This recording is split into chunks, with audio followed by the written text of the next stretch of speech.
We'll go ahead and get started. Suwannee County regular scheduled board meeting. Tonight I've asked Clyde Fleming to open us with the invocation and the pledge. Thank you, Mr. Chairman. Let us pray. Dear Heavenly Father, we come before you tonight. Thank you for all your blessings. Thank you for being God, and thank you for being good, and thank you for making a way.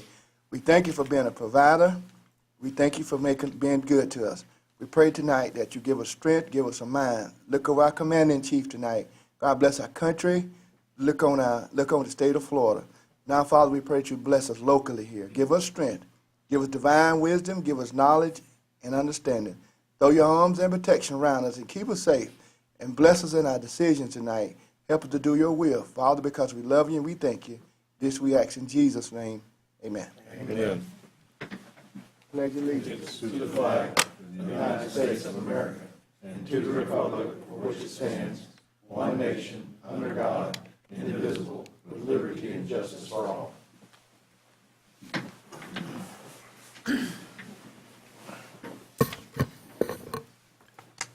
All right. First item on the agenda is approval of minutes from the January 2nd workshop, January 2nd regular scheduled board meeting, and the January 10th emergency call meeting. Make motion to approve. Second. Got a motion to approve by Commissioner Sessions, second by Commissioner Richardson. Any discussion or changes? Hearing none, all in favor, say aye. Aye. All opposed, same sign. Moving on to the consent agenda. Got items 2 through 11. Any items wishing to be pulled for discussion? I got one item that's going to be pulled, I believe, for some comments and maybe a presentation. Item number 10. Anything else? Hearing none, I need a motion to approve 2 through 9 and 11. Motion is approved. Second. Who made the motion? I'm sorry. Clyde. Got a motion by Commissioner Fleming, a second by Commissioner Hale. All in favor, say aye. Aye. Aye. All opposed, same sign. All right, moving on to item 10.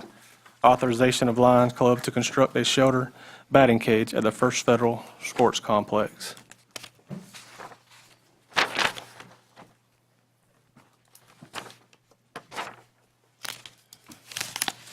How y'all doing this evening? Doing good, how are y'all? Good. My name is J.D. Curls. This is Boy Howe and Eric Wood with the Live Oak Lions Club.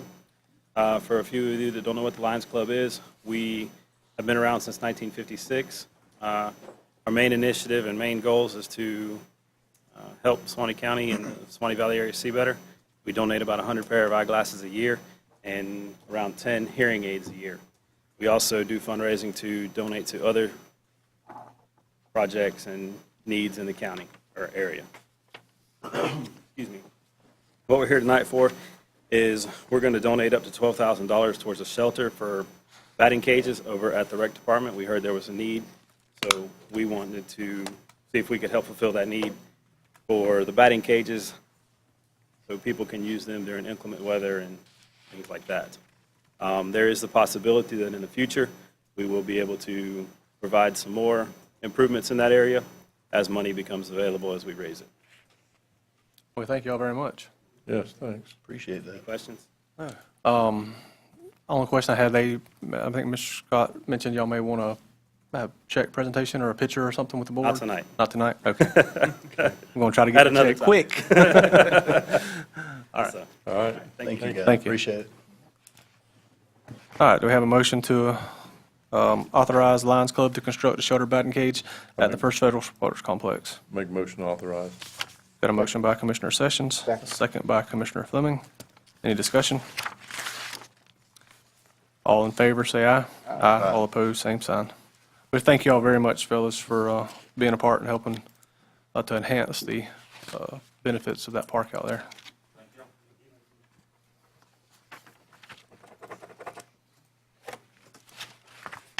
All right, our next item are time-specific, so I'm going to staff reports.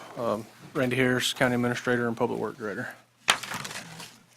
Did I? Yep. Well, I'll go back to Mr. Bat real quick. He got one county attorney item. I'll let him present it. Thank you. Mr. Chairman, this afternoon, we actually received in an extension agreement with the Suwannee River Economic Council for use of the Branford Health Center down there. If you recall, last year in agreement 2017-36, we had a one-year agreement with a provision in there for them to extend it for an additional year. The year is actually up December 31st, and it's time to renew. We anticipated the renewal, and all the other terms in the agreement will all be the same. So what I'm asking you is to approve the one-page extension agreement so that the term will be from January 1, 2018 to December 31st, 2018. So it's the same lease agreement we've been operating under, we're just extending it for another year. Yes, sir. Any questions to council? Do I have a motion to approve? Move to approve. Got a motion to approve by Commissioner Richardson. Do I have a second? Second. Second by Commissioner Hill. Any further discussion? Hearing none, all in favor, say aye. Aye. All opposed, same sign. Now we'll move on to staff reports. Turner Trenchner, County Administrator Randy Harris. Mr. Chairman, Commissioners, I have the luxury of probably communicating with the board more often than most of the other staff during regular meetings. So I don't know that I can tell you much new that you don't already know, but I'll try to give you quick updates, and maybe this will benefit the public as well. The US 90 turn lanes are finally beginning. If you've driven through there today, you probably saw 25 people out there in vests and strobe lights all over the place. That project's underway, and it's about the same time that we're kicking off the rail spur project. The same contractor is constructing both of those, so we had a meeting out today with CSX and the contractor regarding the rail spur. That'll be underway very quickly. Both of those projects should be wrapped up in 6 or 7 months. The rail spur probably 6 to 7 months. The turn lane should be wrapped up sooner than that. Very short timeline, so they're going to be moving and shaking out there. I also spoke to CSX regarding the relocation of that one crossing nearest our water plant, moving that to the west, about 1,300 feet, lining it up with 175th Road. They don't seem to have a problem with it. We're just waiting now for DOT to respond because they're also a party in that decision. So hopefully that'll come back to us soon. While Commissioner Fleming and I were out there riding around yesterday, we discovered some massive sinkholes in one of those retention ponds. You probably spent a couple $1 million fixing sinkholes out there. Of late, I'd say in the last year, we're repairing those using county staff and materials. We've just finished some in the retention ponds up on the north end near the driveway that goes into Klossner. We have another one to repair up there, and then we've got a very large one on the south end as well. But thankfully, it's not created any problems out there. Some of the improvements we made in the stormwater retention ponds a couple years ago helped relieve a lot of the pressure on a sinkhole when it opens up, split that larger one up into like fifths with some berms. So I think that's been helpful. We're still underway on our chip seal roads. We've spoken to the company about coming up here and starting the first portion of those roads. The first ones will be in Welborn, and then 176th and 58th. We're going to have those hopefully wrapped up soon, and county staff will continue working on prepping the next batch of them. The way that we're programming these, we're getting a sufficient number of miles together where they can come up, and it's helping to save on mobilization expenses when they come. We're obviously, with all the projects that we have underway, particularly with county staff and equipment, we're having to prioritize, and I know that we have a lot of projects that I mentioned to you earlier in the year that we haven't even started yet. We hope to get to them. One of those is the Mizell building and the Welborn collection site and some of the other projects that were on a list, but I think it's far more cost-effective for us to use county staff where we can to get those projects in place. So that's what we're working on, is just prioritizing right now. And I'll be glad to answer any questions if you have any. Any questions? I don't have any either. Thanks, sir.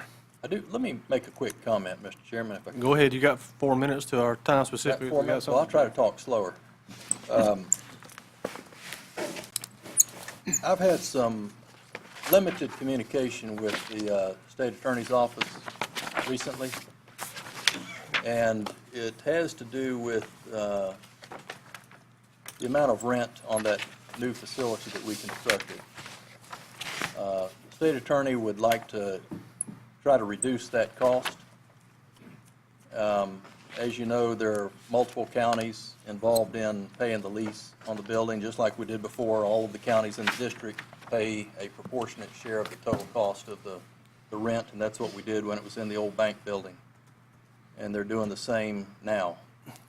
Don't mean to interrupt you. Can you grab your mic? And any of y'all see some people kind of tugging at their ear? Try to speak into the mics if we can. I don't know if they're on or not.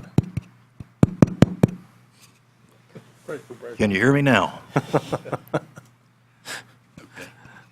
They don't pick up worth a darn, but I know. Mr. Snowden mentioned that to me before. I thought it was actually working better than it is.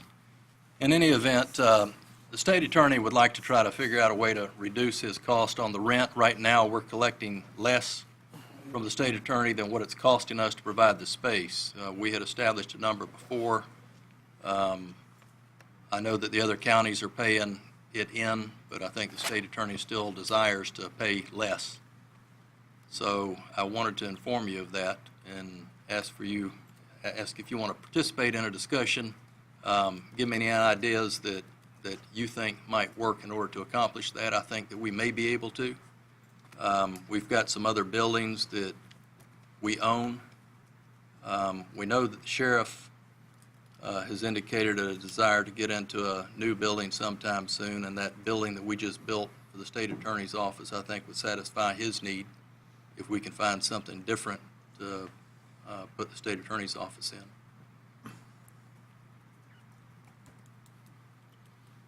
any questions, comments? I have one. I know that was kind of, took place before I came into office, and I kind of came in on the tail end of it. What is our obligation to the state attorney's office and what we have to provide?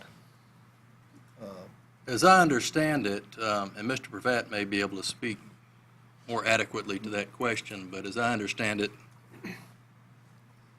each county only has an obligation to provide space for the number of employees that work for the state attorney's office that handle cases within each county. Would you agree or disagree with that, Mr. Pravat? I agree. Now, this building that we built is actually housing, I think, all of the employees that the state attorney has, which means employees that are working on cases in other counties. So when I say that we've got other buildings that we might be able to put him in to help him save the money that he wants to save, if that's the objective, then it might mean that we need to cut it back, scale it back to where we're only providing the space for the employees who actually handle Suwannee County cases, and then let the other counties figure out how they're going to provide space for those that are working in those counties.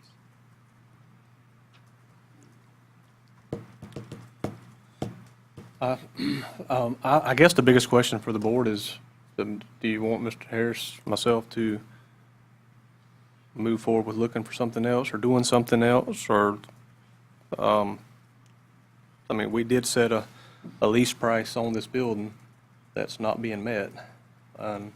We don't have a signed agreement between the two of us. And so, I mean, just need kind of some direction from the board. I mean, is it not negotiable? I mean, to discuss or to talk about, or? I mean, we met We last, actually talked about it before. we've met, we've talked about it Length. before. I think it was actually this board that hashed out the escrow and the payment plan and what the I amount was remember going to that. be. Yeah. We said, we sent that to them. That's the amount that the state's attorney's office budgeted. That's the amount that was paid to the other counties are basing their budget off of. That's the amount of money that's being collected. But it's not being paid by that. It's being paid on a square foot basis that has been deemed a comparable to commercial rates. But, I mean, it's just an arbitrary number picked out of thin air. Mr. Chairman, as I recall, during the workshops, we, I think Mr. Sigmeister indicated that didn't understand the prices and why the lease amount would be as high as it was. At that point, my question, and only he can answer this, so would be at what, if he's receiving the money from the other counties that would pay that amount, what is he doing by not paying the lease amount that we gave to him? Which makes me wonder if he's just trying to play hardball with us, in which case I'd be completely for playing hardball. If we're going to play, let's play. Well, Comment. go ahead, Mr. Station. And the one thing that we did for them by moving them out of that building was the way that the rent went up year after year. We're going to reach a point here where we flatten out at a certain amount. But if they would have stayed in the other building, they would have continued to pay higher and higher rates for this, which really they wouldn't be paying, we would be paying, and so would the other counties. So with ours going to a certain point and then flattening out, from then on, they can budget that, or we can budget that, and it should be fair for everybody. It's not going up like the other building was. So I don't see why he would be wanting to back out of this agreement at this point. Well, that's one of the things that I was looking at, when you're trying to base it off a commercial rate has an increase every year, typically. We're at a fixed rate for 15 years.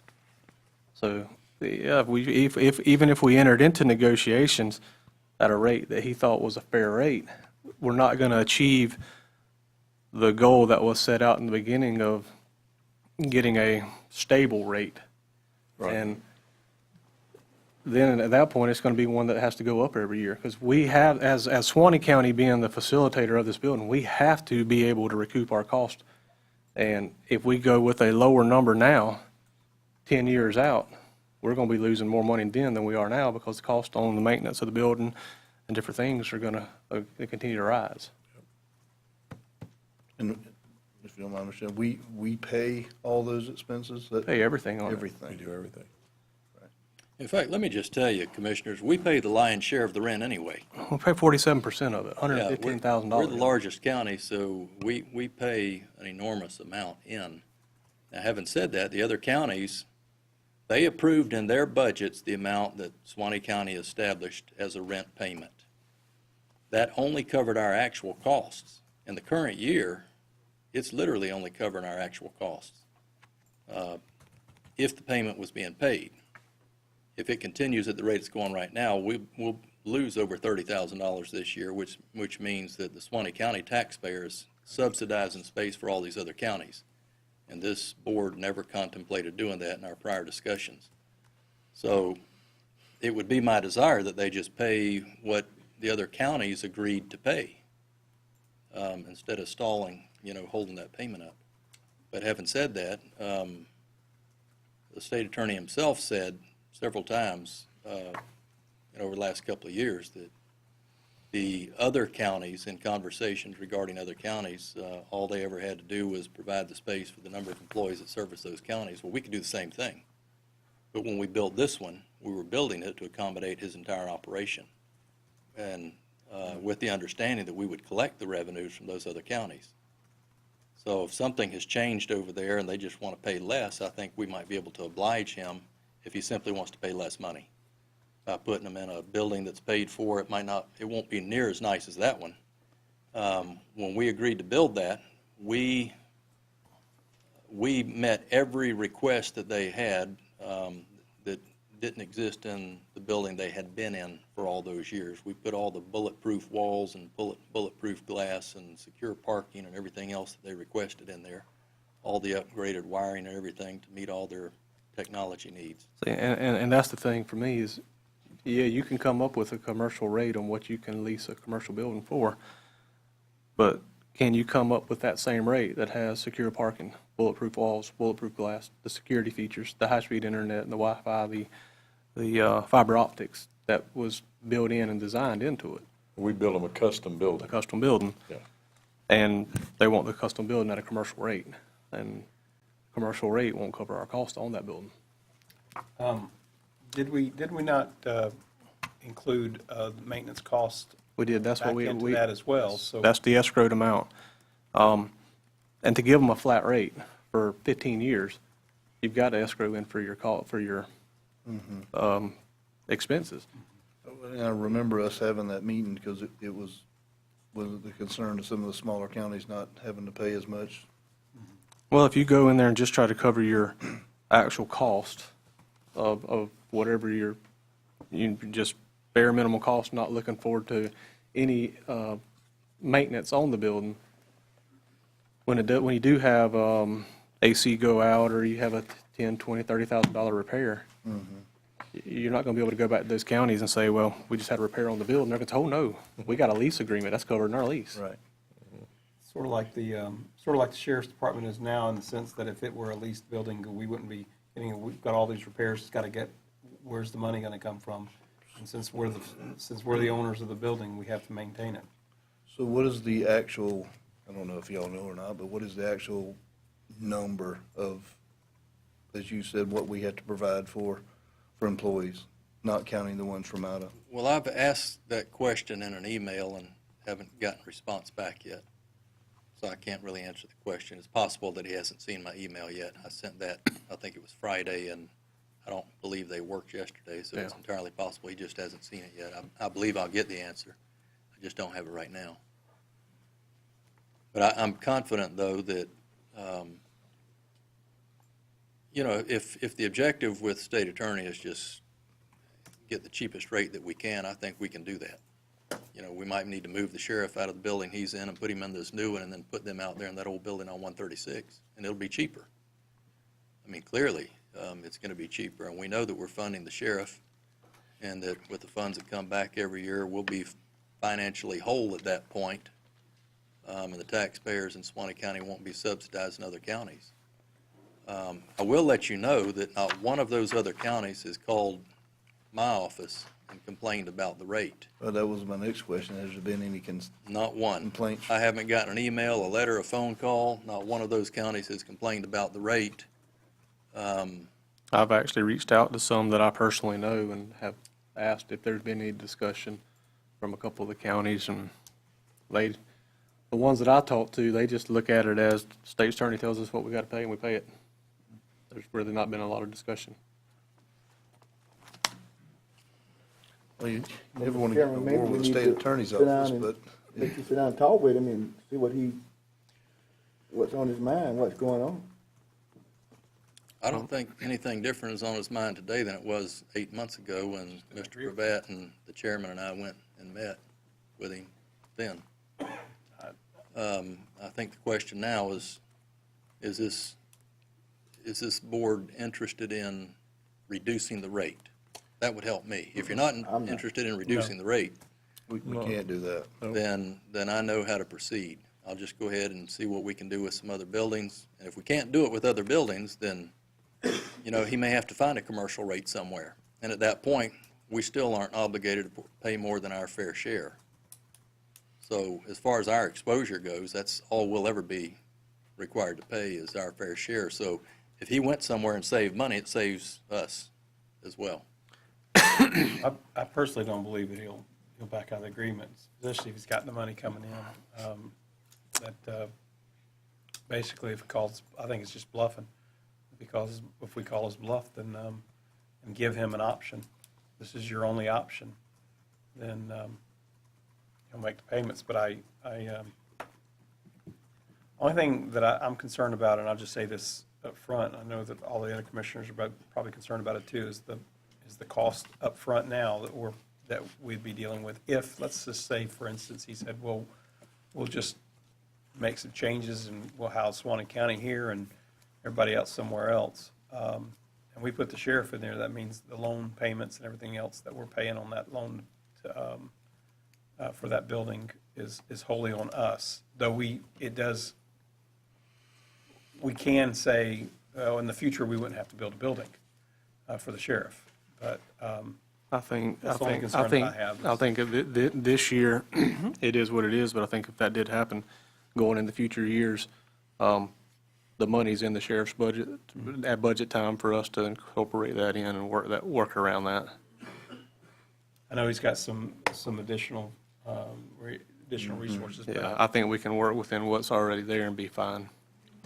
Yeah, I don't have any concerns with our ability to do that. I think we're going to remain whole at that point. And all of the sheriff's personnel work within Suwannee County. You know, they're not driving out into another county providing services. You know, best case, and I thought it was all behind us, and I wish it was, and it would just, the other counties have budgeted, they've agreed to pay it, and let's move on. I am curious, Mr. Chairman, for Mr. Prabat. He never signed an agreement with us for that amount, correct? That's correct. He did not sign the MOU. So this would be an awfully good time to put that agreement back in front of him as his option number one, and pay the payment, make sure to get it done. I would not want to go forward without a signature on this paper, though, because I got a feeling he'd probably try to do this again somewhere down the road. Well, I guess I need to let the board understand how this revelation came about. I didn't get a phone call from the state attorney's office stating that they weren't going to pay the amount that we had submitted that was incorporated into everyone's budgets, all of the counties. I discovered this going over the financial records recently and sent an email over there and said, please explain, to someone that works for him. And after a couple of days, I had not gotten a formal response. Finally, I did end of last week, and it was just a lot of the same conversation that occurred with the chairman and Mr. Prabat and I when we went and met with them 8 months ago. It was like we were just replaying an old tape. So we didn't have any knowledge that these payments weren't being made and handled through the finance department. I discovered it about 3 weeks ago, going over the records. In fact, in the beginning of this fiscal year, after October 1, the payments that were made were actually higher. I think finance had not heard anything from them yet, so they were just automatically paying at least the amount that was paid last year. And then they were contacted after a couple of months by someone that works for the state attorney and said, oh no, we're not agreeing to pay that. In fact, we're going to pay less than, we've decided that we're going to pay less than what we paid last year.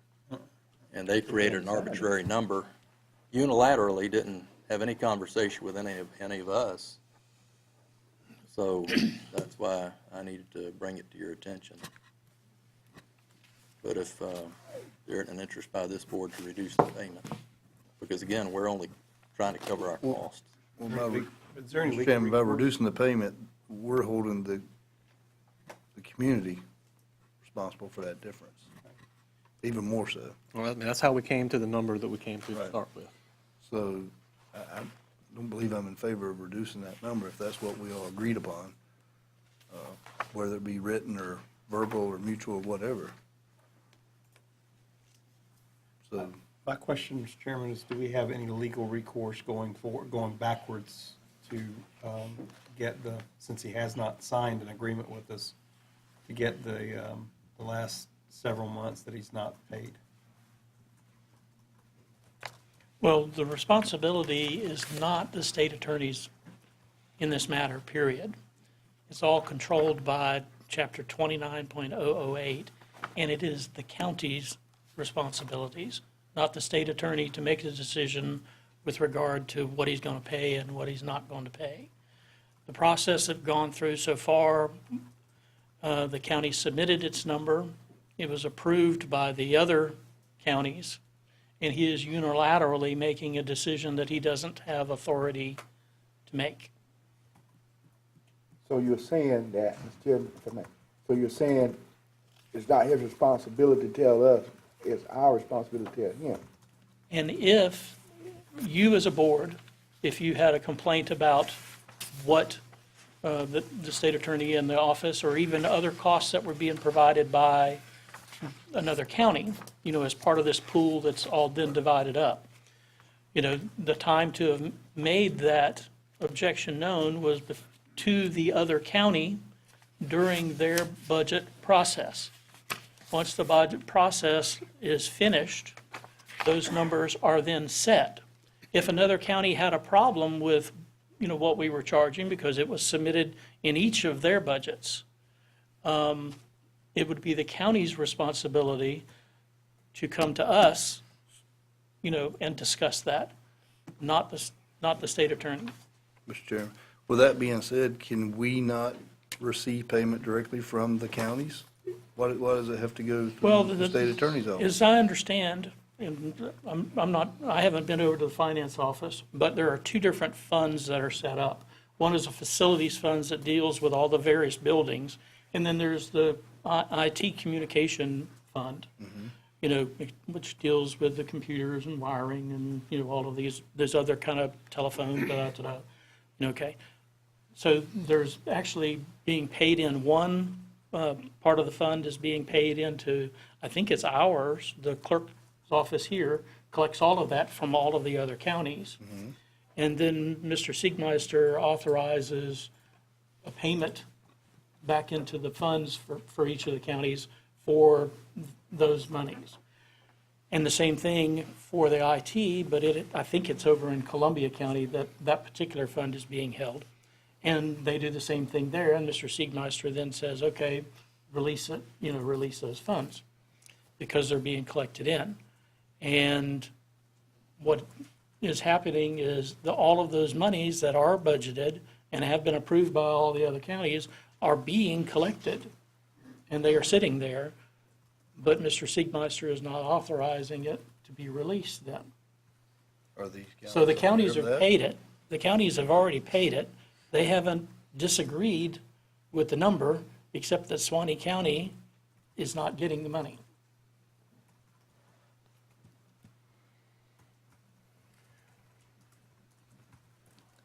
Mr. Chairman. Yes, sir. Commissioners, I see one of two options here, actually three.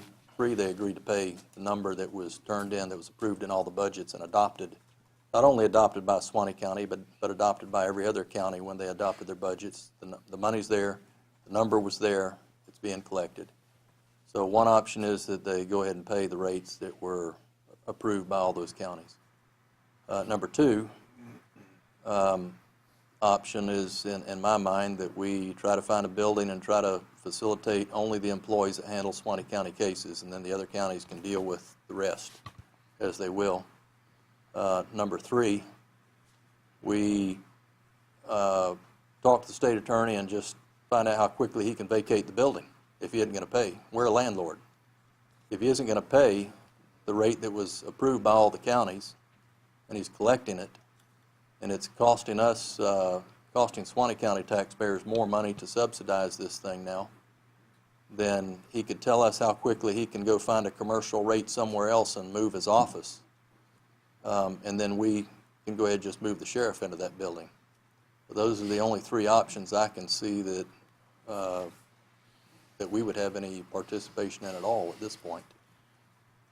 I see one other one, and I hesitate to bring it up, but the fourth option would be then to, instead of addressing it with the state attorney, that we address it with the other 6 counties. Agree with that. And through the board there, to let them know what's happening. It's an option, and I hesitate to bring it up, but it is an option. Well, we had a conversation similar to that a long time ago. Yes, we did. Now, I'm going to tell you what causes me grave concern. I have lived through experiences where half a dozen counties had an agreement, and then over time, some new commissioners decide in some county that they don't want to pay their fair share. And then you end up in these extended arguments and end up in court, and it takes years. And while all that's going on, the host county ends up picking up the tab. I don't want to see Suwannee County having to pick up that tab for other counties if that were to occur. If I hadn't seen something similar to that occur before, I wouldn't have that concern, but I have.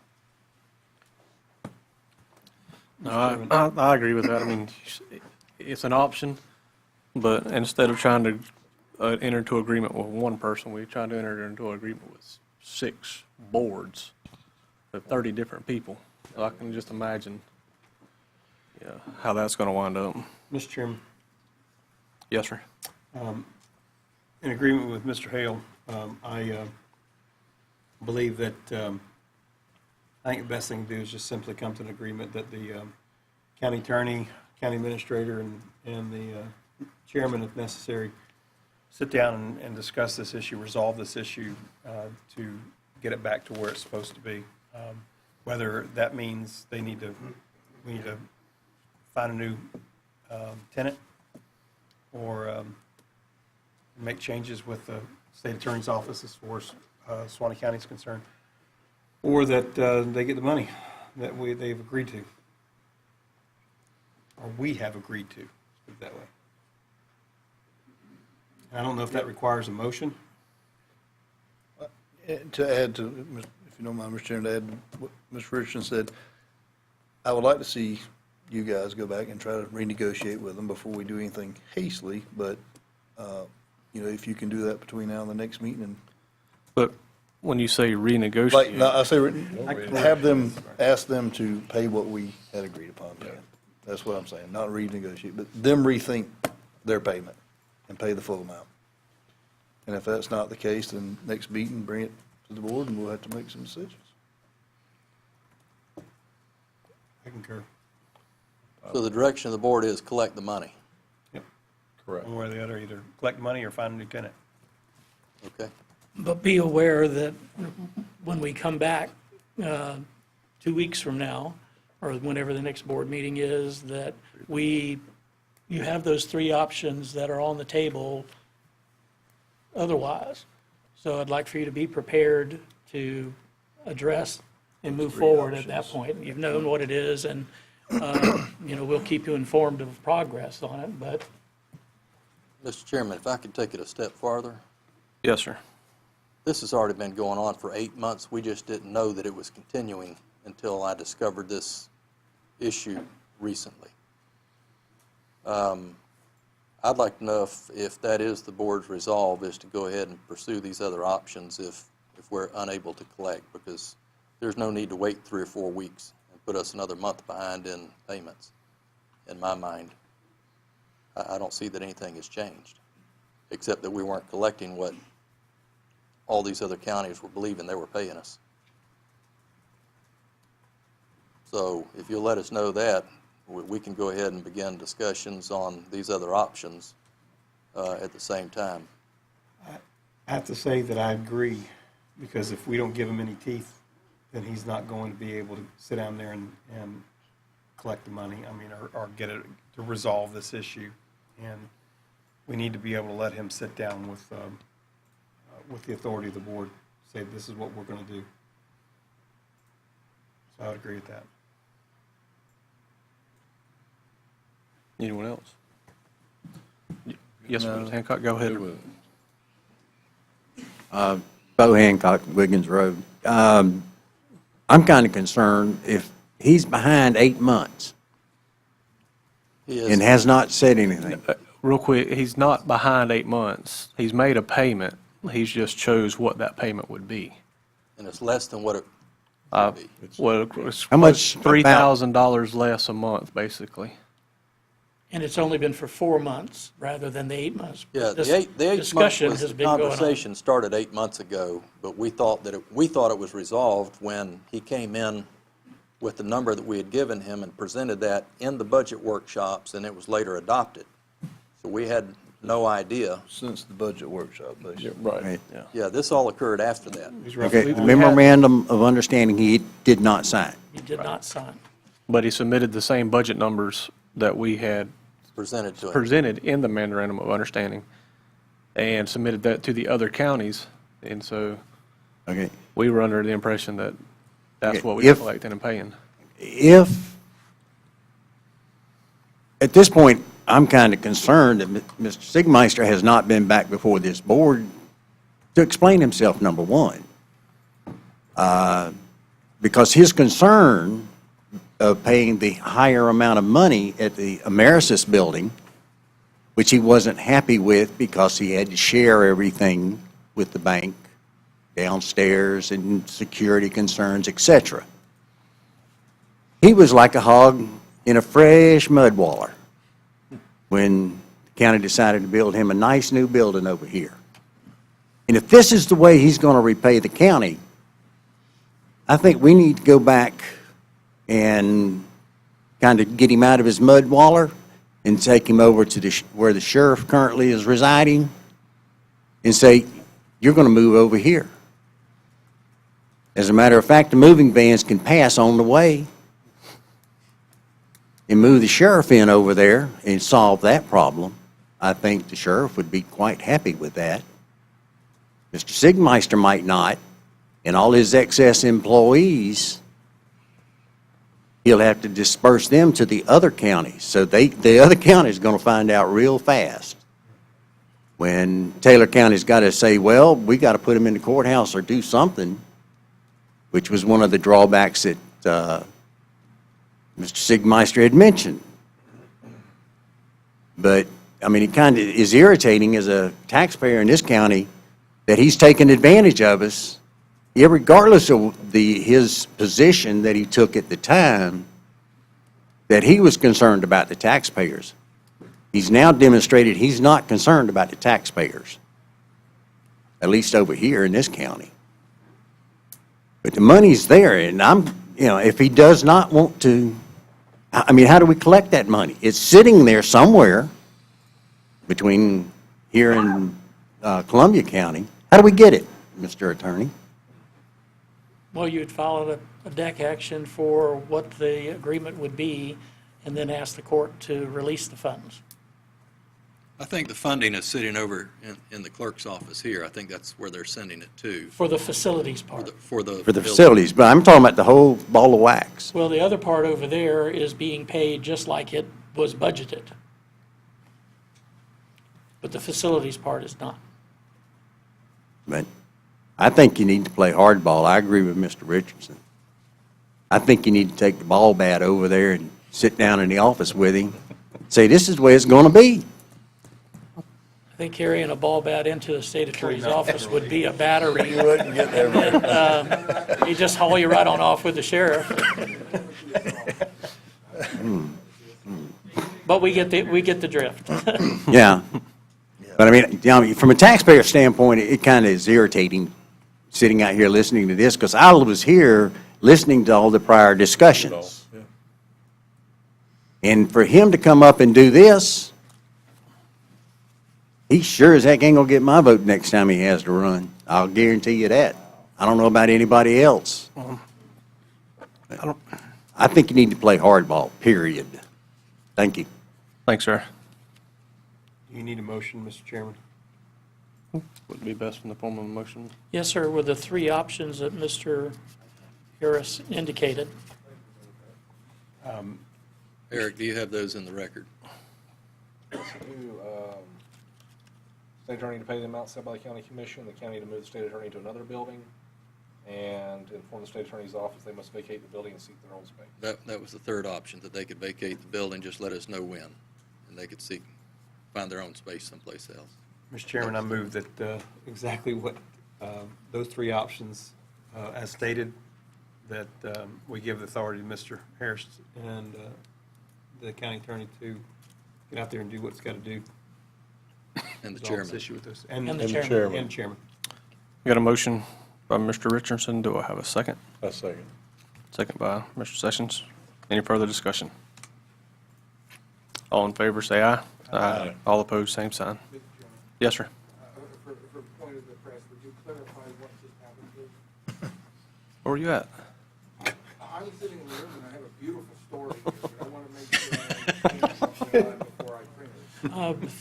The best thing would be to get with Mr. Musgrove after the meeting so that the correct motion has the would be, minutes. and language would be addressed. Okay? Thank you.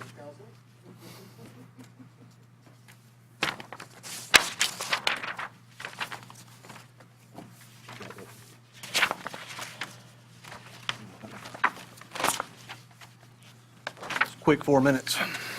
Yeah. I tried to talk a little slower that time. I can tell. We got through that 4 minutes pretty quick.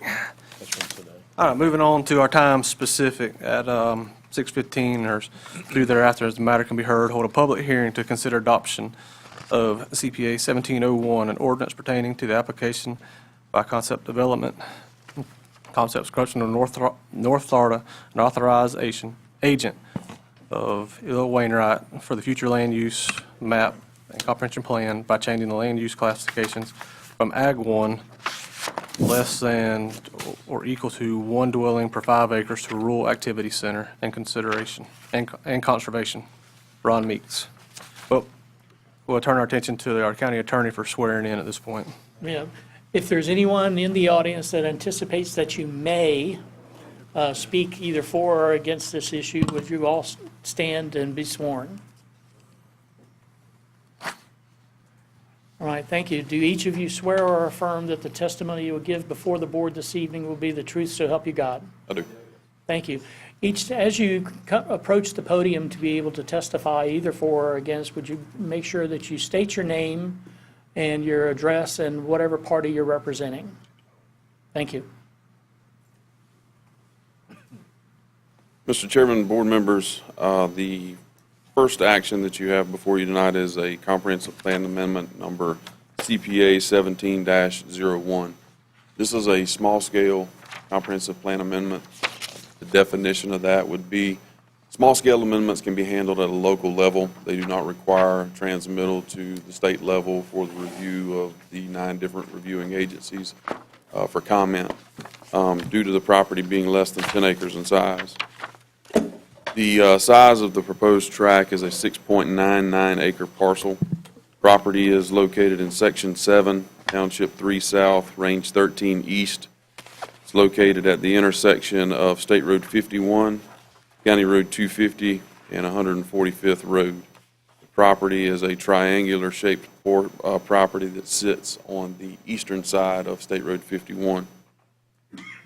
The subject property has sat vacant for a number of years. In the early part of the 2000s, the current owner at that time had built some spec homes and built those for residential usage and sold them.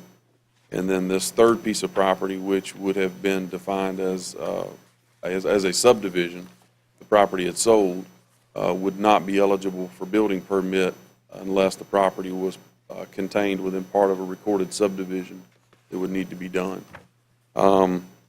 We were approached by members from Concept Development, which anticipated the possibilities of locating a retail commercial store at this piece of property. So we went over the scenarios. In 2015, this board adopted language that created the rural activity centers, part of our comprehensive plan, as well as our land development regulations. So we went over the process of what they would need to do in order to follow through with the small-scale comprehensive plan amendment to amend the land use on the property, which is currently agricultural 1, to the rural activity center. The area that the rural activity center is proposed to take up is only a 2.63 acre parcel of property.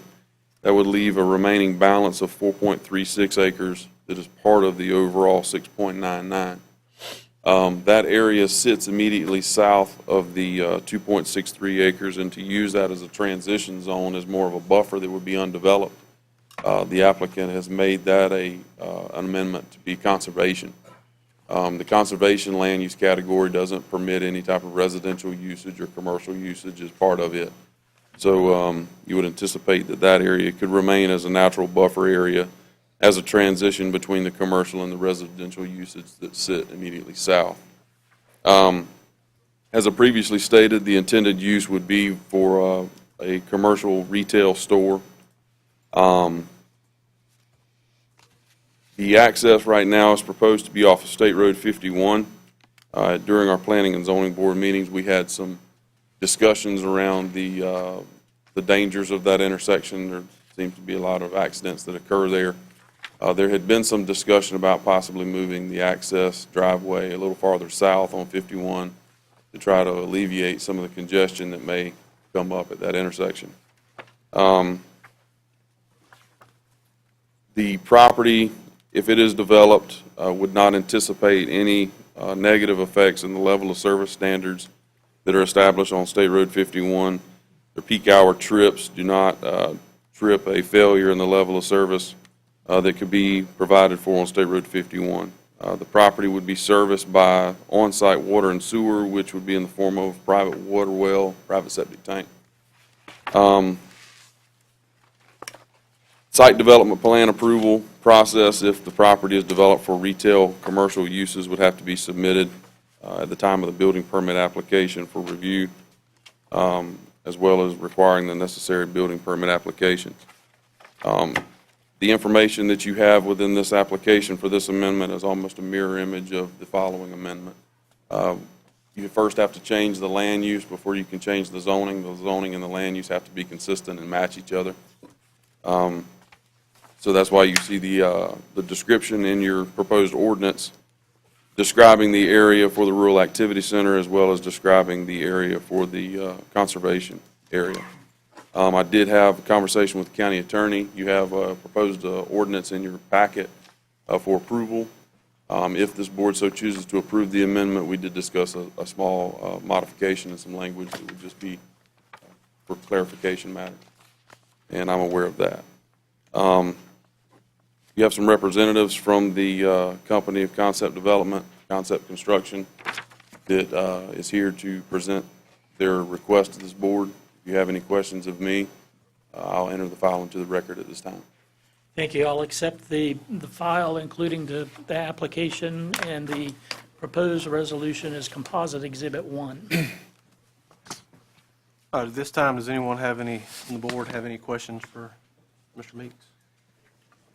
Mr. Chairman, I know it says, commercial retail store, but I would like to know what, I know what retail is, but I'd like to know from the, straight from them, what it is,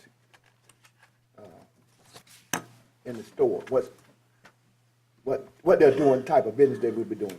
Would you like me to reference that, or? Either one. It's proposed to be a Dollar General Okay. store. However, if you change the land use and zoning, you can't bind them to that. It could be another branded store. We're looking at the use, so, but that is the intended use, and that's what's been submitted as part of the request. I'm fine with that. Mr. Chairman, Yes, sir. Mr. Meeks, I'm not exactly understanding on this triangular piece of property or this sectioned off. It's like a total triangle, is this correct? And then there's a piece of property adjacent to that on the south end of that property, which you're saying would be used for conservation.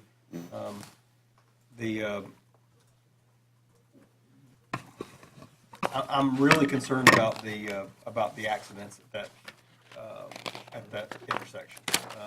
We've just had one recently that killed a young lady coming out of the store. And I'm more concerned that Dollar General, I would say Dollar Generals get a lot of business,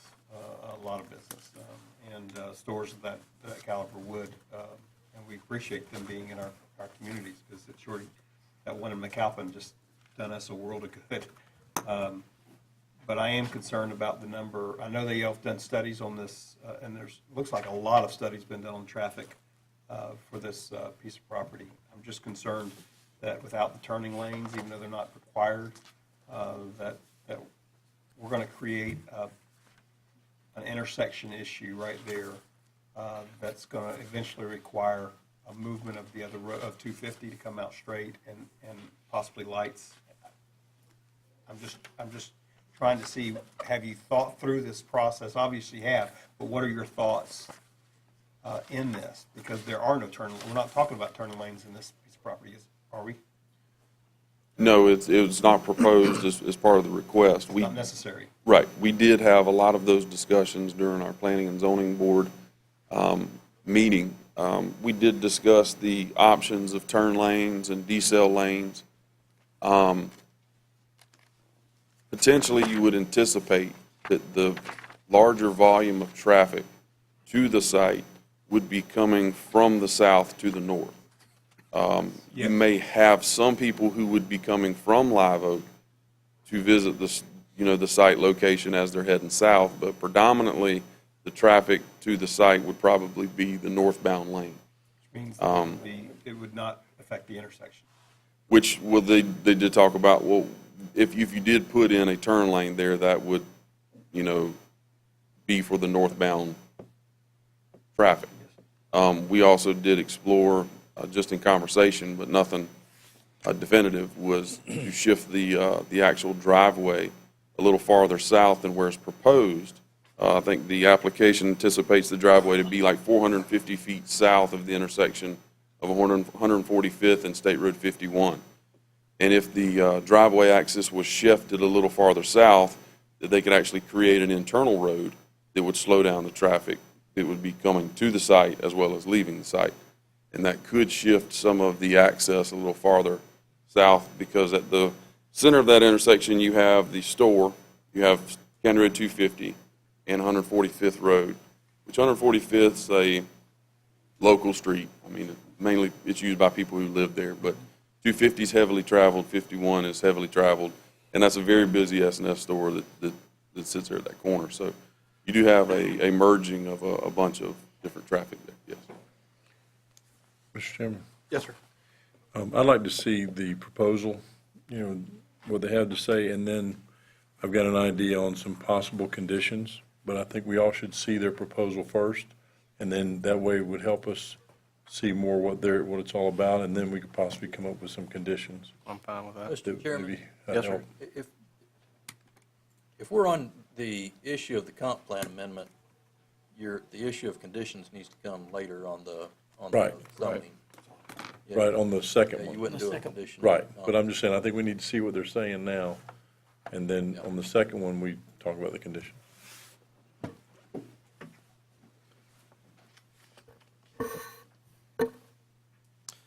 At this time, we'll open the floor to public comment. Anyone wishing to speak, step to the podium. Well, this would be a form of public comment, would it not? I'd still say it would be the presentation, you have Okay. staff, and then the applicant. This would be part of the applicant's presentation. Thank you. Someone could turn this, Which way do you want to turn that one? And this one? this one comes here and that one goes there. No, the opposite. No, this doesn't matter. Nice. Just remember that when you walk away. I Yeah, will don't bump your head. take myself, knock out. That's right. Well, good evening, Mr. Chair and members of the commission, Mr. Attorney and Mr. Administrator. My name is Jerry Diedenbach. I'm the Vice President of CHW. Generally goes as Cassaw, Hewitt, and Walpole, but we've made things a little easier. With me here tonight is also Mr. Ryan Thompson. He is another AICP certified planner, land use planner, as I am, and also Mr. Brian Snyder, the other gentleman there in the blue jacket. He is a professional traffic engineer, also a member of our staff at CHW, and he's done the actual traffic study. Also with me here tonight, I have the pleasure of Mr. Matt Kaysen. He's our client in this from Concept Development, and he's a gentleman I was sitting next to and who we are representing here. We're happy to be here tonight. We presented to your Planning and Zoning Board last year, which seems like a long time away, but it was just a few weeks ago, and we outlined what we are requesting here. In this presentation, we're going to talk about both items together because they do go hand in hand, and you'll be able to see the exact land use and zoning pattern that we are requesting and what was discussed at the Planning and Zoning Board. This is a small-scale comprehensive plan amendment under 10 acres, and as Mr. Meek said, the actual retail store portion of this is just over 2.5 acres. There is a complementary rezoning that will match so that the two pieces of property have rural activity center on them and then conservation on the southwest side. And the intent is to create a retail commercial store to serve the rural surrounding population and folks that travel west and up from Mayo and Lafayette County up toward this direction, towards Suwannee County. The chronology of this application, we submitted this in October, staff reviewed this, and we were before your Planning and Zoning Board on December 21st of last year. And we are here tonight hoping for your support. Your Planning and Zoning Board did recommend unanimously to approve this, and they made some recommendations that Mr. Meek Meeks talked about, and I will show you some pictures on. Here's the actual intersection that you can see here. Here is State Road 51 running from southwest to northeast into town. Here is County Road 250 and 145th on the east side of the property. This is the triangle that points like an arrowhead to the northeast. It's a little clearer here. You can see the agricultural 1 land use pattern, and you can see at the intersection here, what we're requesting to do is place the rural activity center land use at the intersection and the conservation land use here along the western side of the property. This is specifically to provide a buffer to the adjacent property owner. That's about 100 yards wide, or it's a 300-foot buffer from southwest to northeast. That puts about a football field's length distance here from the property to the adjacent property owner. The zoning category, as you can see in the corner, which supports the gas station, is Commercial Neighborhood 1. Similar to our request for Rural Activity Center and Conservation, we are requesting that we have Rural Activity Center zoning and Conservation zoning, so those items match up. This is a picture that looks to the southwest, and you can see a school bus turning here onto County Road 250 and heading west. The property in question is here on what would be the south side of 51, and here's the gas station that's kitty corner in the northern portion of 51. We conducted a traffic study to look at entry and exit turning movements out here and also look at the level of service along the corridor. There's adequate capacity along the roadway to serve this, and the main issue that was talked about during the Planning and Zoning Board and we introduced tonight here is the idea of the turning movements here. There's adequate capacity on the roadway, and most of the crashes that occur along this corridor occur at night in the dark. People drive quick, they're headed out of town. That intersection is not very well lit. You have a gas station there, and that's where the predominance of the crashes are. One of the things that we feel that will help the situation is by development of this corner, we're going to cast a lot more light there at that intersection. It will be more visible because you will have a second store that will be illuminated during business hours and into the evening, hopefully slowing folks down. While we can't change the speed on the Florida Department of Transportation's highway there, we can request during the site development process to see if there are things that FDOT would approve of there, caution light, any sort of blinker, any sort of slowing in that intersection area. And I think you'll see on our design how we try to address this also. So we've done a thorough analysis of your comprehensive plan, and we've read thoroughly the purpose behind the Rural Activity Center. The closest retail store is about 3 miles to the east, where there's a Winn-Dixie up toward town. You're quite some distance from any other store, and as you said, when the store was built in McAlpin and the store was built in Dowling Park, it meets the needs of what those residents are. They don't have to drive all the way into town, and likewise, if somebody were coming from Mayo and they needed to get something, they don't have to come all the way up in town to get it. Here, you can get staple goods for your family. You could get a poster board if your child had to do a science fair project, or you could get diapers or a Sharpie marker. Those are the kind of things that kind of go well beyond the scope of what a gas station would sell. And of course, there's the grocery and clothing component and the seasonal component here. So again, the request is to take that corner and apply the Rural Activity Center, but then apply about 100 yards of conservation land to the southwestern portion of the property here. This, and I hope it's not too hard for you all to see, this shows, and I've had some color on this portion, this is just the Rural Activity Center portion of the property. The area in green would be left undeveloped. That's where a stormwater basin and the surrounding buffer would be on this property itself. The 300-foot buffer to the south is not illustrated on here because I'm showing you just the Rural Activity Center property here. Circulation would be along the road here where you would turn in, and the request that was made at the Planning and Zoning Board was to take the driveway, and I'll contrast the two pictures. Here, we placed the driveway as far west on the property line as possible, moving it as far away from the gas station as possible, so you don't have multiple interactions and turning movements happening at the same spot. The request at the Planning and Zoning Board was to actually take it further and take a portion of that land where the conservation is I have this little zoom in here, so you can see that we've taken the driveway off the property and moved it about another 60 to 80 feet to the west, further distance it, so you have more sight distance there. And so that was a recommendation from your Planning and Zoning Board when they gave a unanimous recommendation to approve the requested land use and zoning. I have these graphics here. I also have with me another planner and the traffic engineer who helped put the study together and assembled it, and he signed and sealed that as a registered traffic engineer and licensed traffic professional here in the state of Florida. So we're happy to answer any questions you have. If they get real tough and they're specific about the store and operations, Mr. Kaysen here, I'm sure will talk to you about those. These are really, really automated type stores too. So there's not a lot of truck traffic in and out throughout the period of a day. All inventory and sales are computerized so that when they actually drop off the goods that are sold there, they're coming in early in the morning, they're palletized, they go right to direct shelves, so you don't have a lot of heavy vehicle movement in here. The reason that we did not stretch that driveway further is just for that reason. If you made that a broken back driveway that went another 100 yards or another 100 feet, the idea of emergency vehicles, should an ambulance need to get there to help someone, should a fire truck need to get in there, you don't want to make that driveway so long that a long rig has to make a right turn, make a left turn, make another right turn, and then circumnavigate around the parking lot to get back in and out. You want to keep them fairly close. But we did feel that that added additional safety, and that's something that we would present to the Florida Department of Transportation when we work through an access and driveway permit. So I'm here to answer any questions that you all might have, and any of these slides you want me to back up on so we can see them more closely, and we're certainly happy to do that.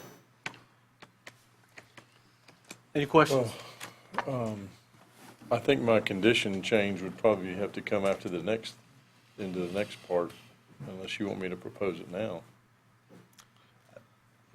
Well, when you're dealing with the first issue, it is just the comp plan change. Yeah, the comp The plan. next one would be how you actually do the site development and everything for the zoning. I'm okay with the way it's, the way number 12 is, as far as the adoption. But when it comes down to the very specifics, I guess I'll address that in the number 13 in the second one. Zoning, sir? Yeah. Is Mr. Meeks, if I might, on the part, don't go away. Mr. Meeks, the part that has the conservation stuff, as I understand, this is where the driveway would be located in the conservation area? Are you going to be permitted to put a driveway there in that conservation area under our plan? Okay. I just want to make that clear, because otherwise, be moving the line there. So I want to make that clear. Yeah. Okay. Yeah. So, to be clear, number 12 is dealing with land use, Land use only, sir. Land use only. Right. and no conditions upon the land use as far as what we're, outside of what we're dealing with right here. It's in our packet, correct? Correct. Just land use. The question is it suitable for a rural activity center? I believe it is. I mean, if, we already know that that's an extremely busy corner. People going back and forth to Dowling Park. And considering where I've seen a lot of these other stores come in at, it fits exactly the type of place, the areas that they're looking for. So I don't have an issue. I'm just more concerned about, and I will say this, I am concerned about one thing. I am concerned about that southbound traffic, or that northbound traffic turning back as they leave the parking lot, turning back into it. But we'll deal with that when we get into zoning. And so, I think we're all okay on the land use. Any further questions for him at this Not point? on the land use. All right. Anyone from the public wishing to speak? Now would be the time to come speak on this matter. Seeing none at this time, we'll close public comments. Any further board discussion? Do we have a motion to approve, or to adopt the ordinance I'll make a in relation motion. to the amendment? Yeah, make a motion to adopt the ordinance CPA 17-01. As as I'll make that slight change. I was fixing to ask you about the Okay. amendment, or the change to it. Basically, what it is, the slight change is how it's designated. Just for clarification, it says in their proposed conservation, and I just want to break it up so that there's two different things there, that it's clear that this is conservation And this rural is activity. rural I'll go activity. back, I'll It's just withdraw it. Scrivener's, little Scrivener's thing there is not a big deal. You want me to go back and change it, or? Just say, And add the changes as far as the specifics of the Rural Activity Center and conservation. all right, thank you. Second. I got a motion to approve the ordinance by Commissioner Sessions, a second by, was it Richardson? Commissioner Richardson. Any further discussion? Hearing none, all in favor, say aye. Aye. All opposed, same sign, passes 5-0. This time we'll close public hearing. All right, moving on to our next public hearing is to consider an adoption of LDR 1701, an ordinance pertaining to the application of, by Concept Development, authorized agent of Wainwright to amend the zoning atlas and land development regulations by changing the zoning district from Ag 1 to Rural Activity Center. Anyone wishing to speak at this time, again, will be sworn in by the attorney. If there's anybody else that, in addition, that would like to speak that wasn't sworn before, would you please stand to be sworn? Seeing none, if you were sworn for the last public hearing, that your oath or averment will be carrying over. All right, turn our attention back to Ron Meeks. Mr. Chairman, board members, without repeating everything that I said, I mean, this coincides with the future land use amendment, in that this would be the rezoning application or LDR amendment to the official zoning atlas of the county. In order to make the zoning request, the zoning needs to match, or the land use needs to match the zoning. So the same property that is described as a rural activity center will be proposed to be rezoned to a rural activity center. A property that is amended as conservation would be rezoned to conservation. At this time, I don't have any other things to add, and this time I'll enter the file into the record. Thank you. I'll take the file again, and the application and the proposed resolution is Composite Exhibit 1. If I might ask a question, Mr. Chairman? Yes, sir. Mr. Meeks, there's been some mention about different conditions that were placed on it by the Planning and Zoning Board. Can you just describe for the board what conditions were discussed and which ones were approved or disapproved? There were no conditions that were made as a formal approval of a resolution, but the question that was just brought up with the discussion was the access point on 51, about the possibilities of shifting that a little farther south to just to try to alleviate the groups of all of those intersections that kind of come together at a point. And they at that point in time just kind of preliminarily done some sketches that the board looked at, and then had said that they would come back before this board with some proposals.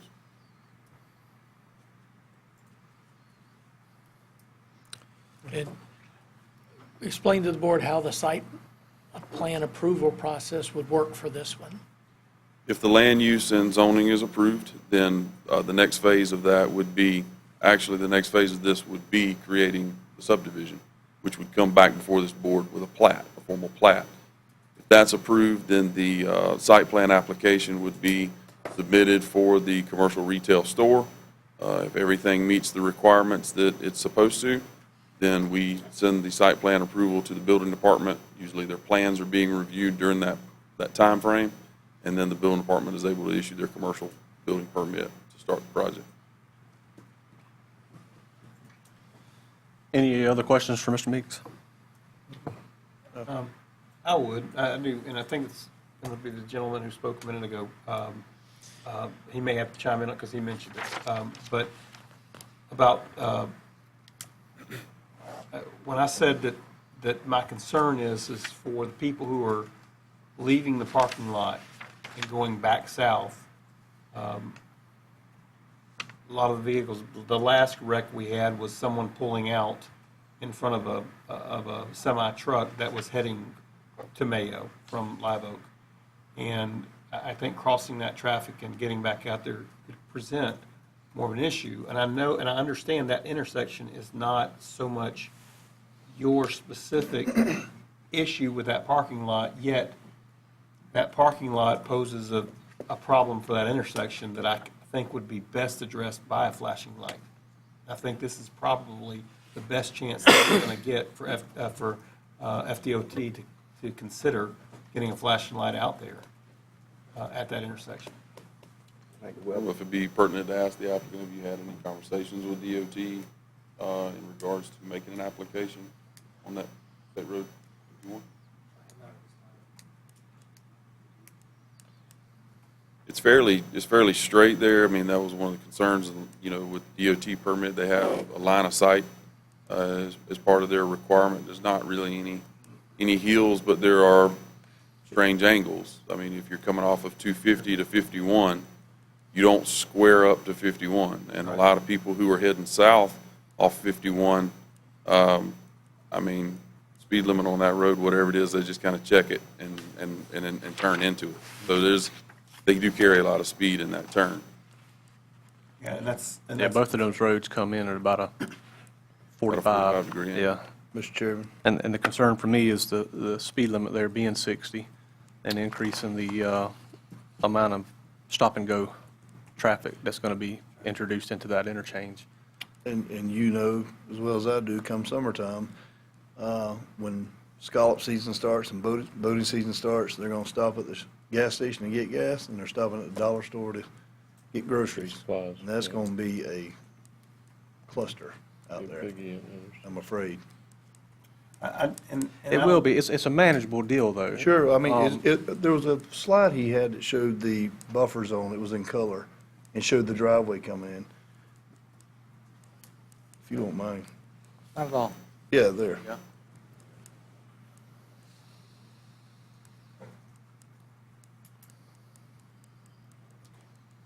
So what this doesn't show is it doesn't show the conservation area. This shows how the site would be designed and developed in the rural activity center portion only. Let me go back one more. If I go to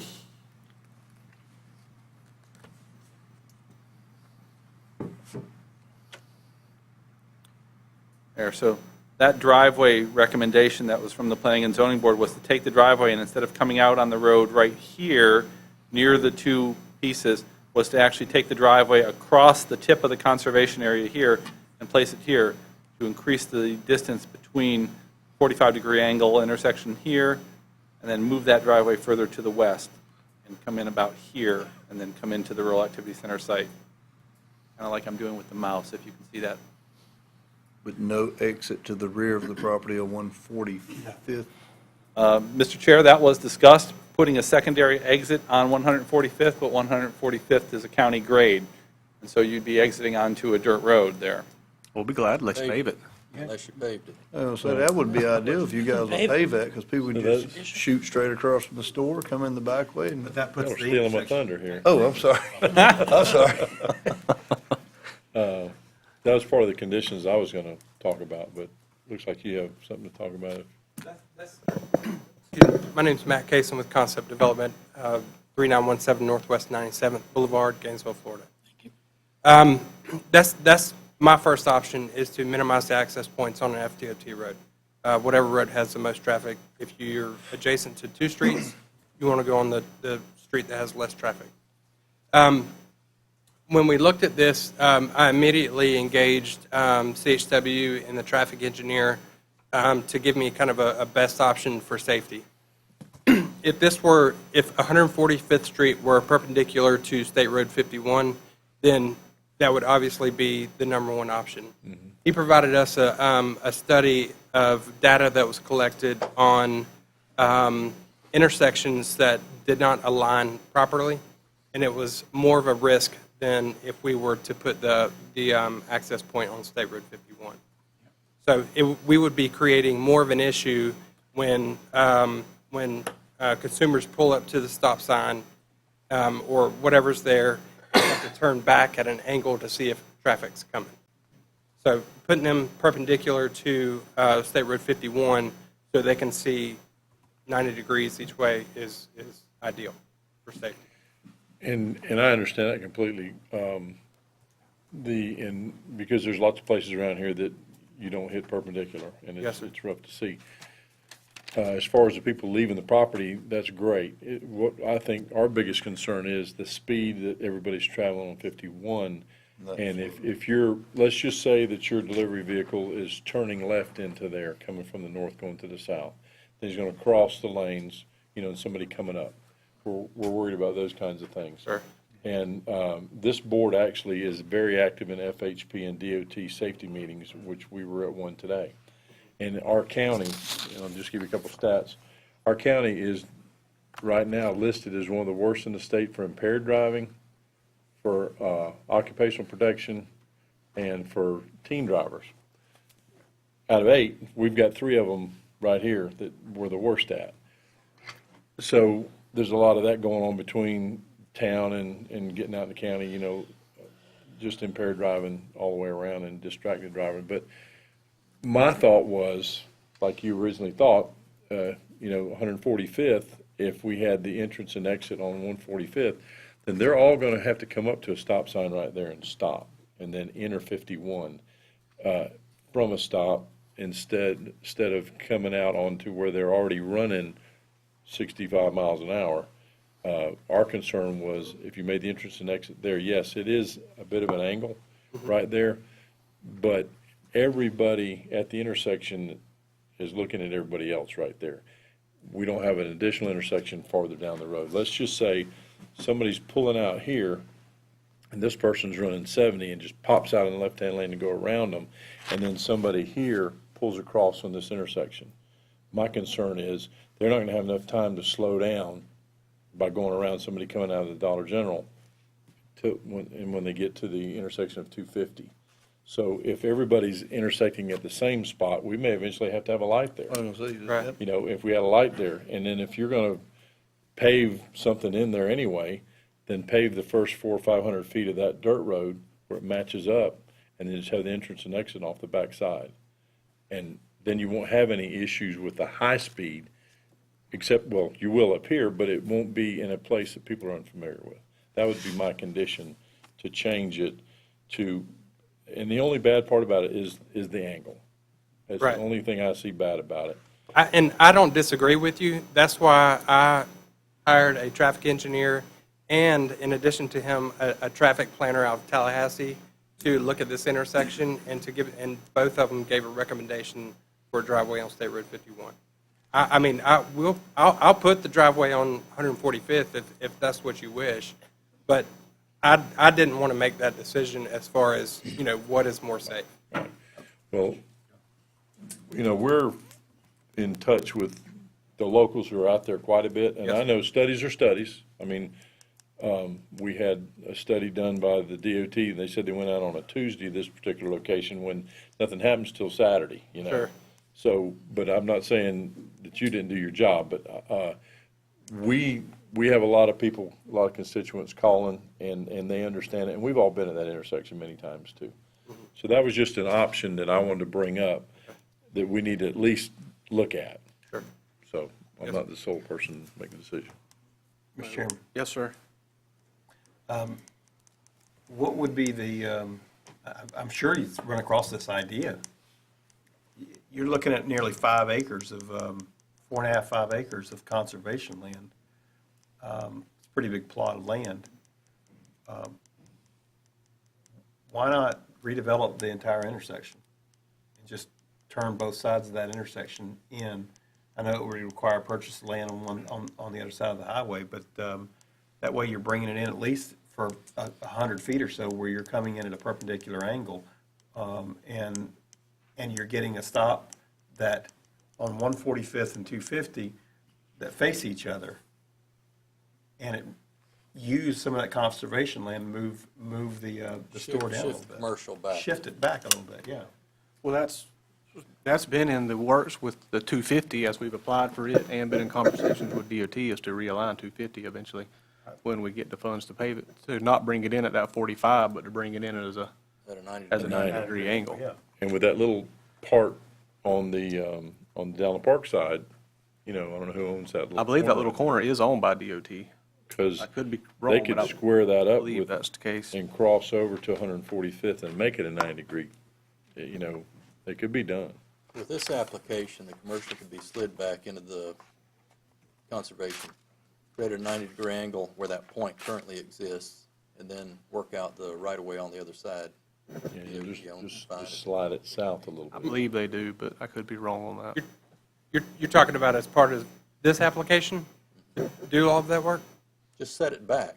Just set it back and let Set it back and everybody create a else right-of-way. work on the Yeah, intersection. and we put the site plan, I think there's a, if you'll pull the site plan up, there's a stormwater pond In that corner. on the north side and on the south side of the property, to where if the roads need to be aligned, we can move the stormwater pond and the road can go through the corner of the property.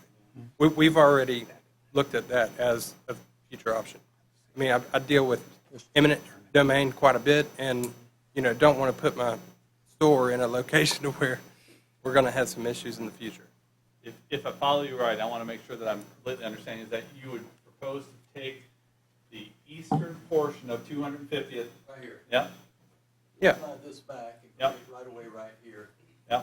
so that can come back at a 90-degree angle. And then there's a Yeah. 90-degree receiving it on the other side on On the other 250. side, that would have to be worked out with another property owner. Right. Yeah, that's what I thought you were saying. But at least you'd be at 90 degrees. Yes, and, I mean, you can take the site plan right now and do what you're referring to.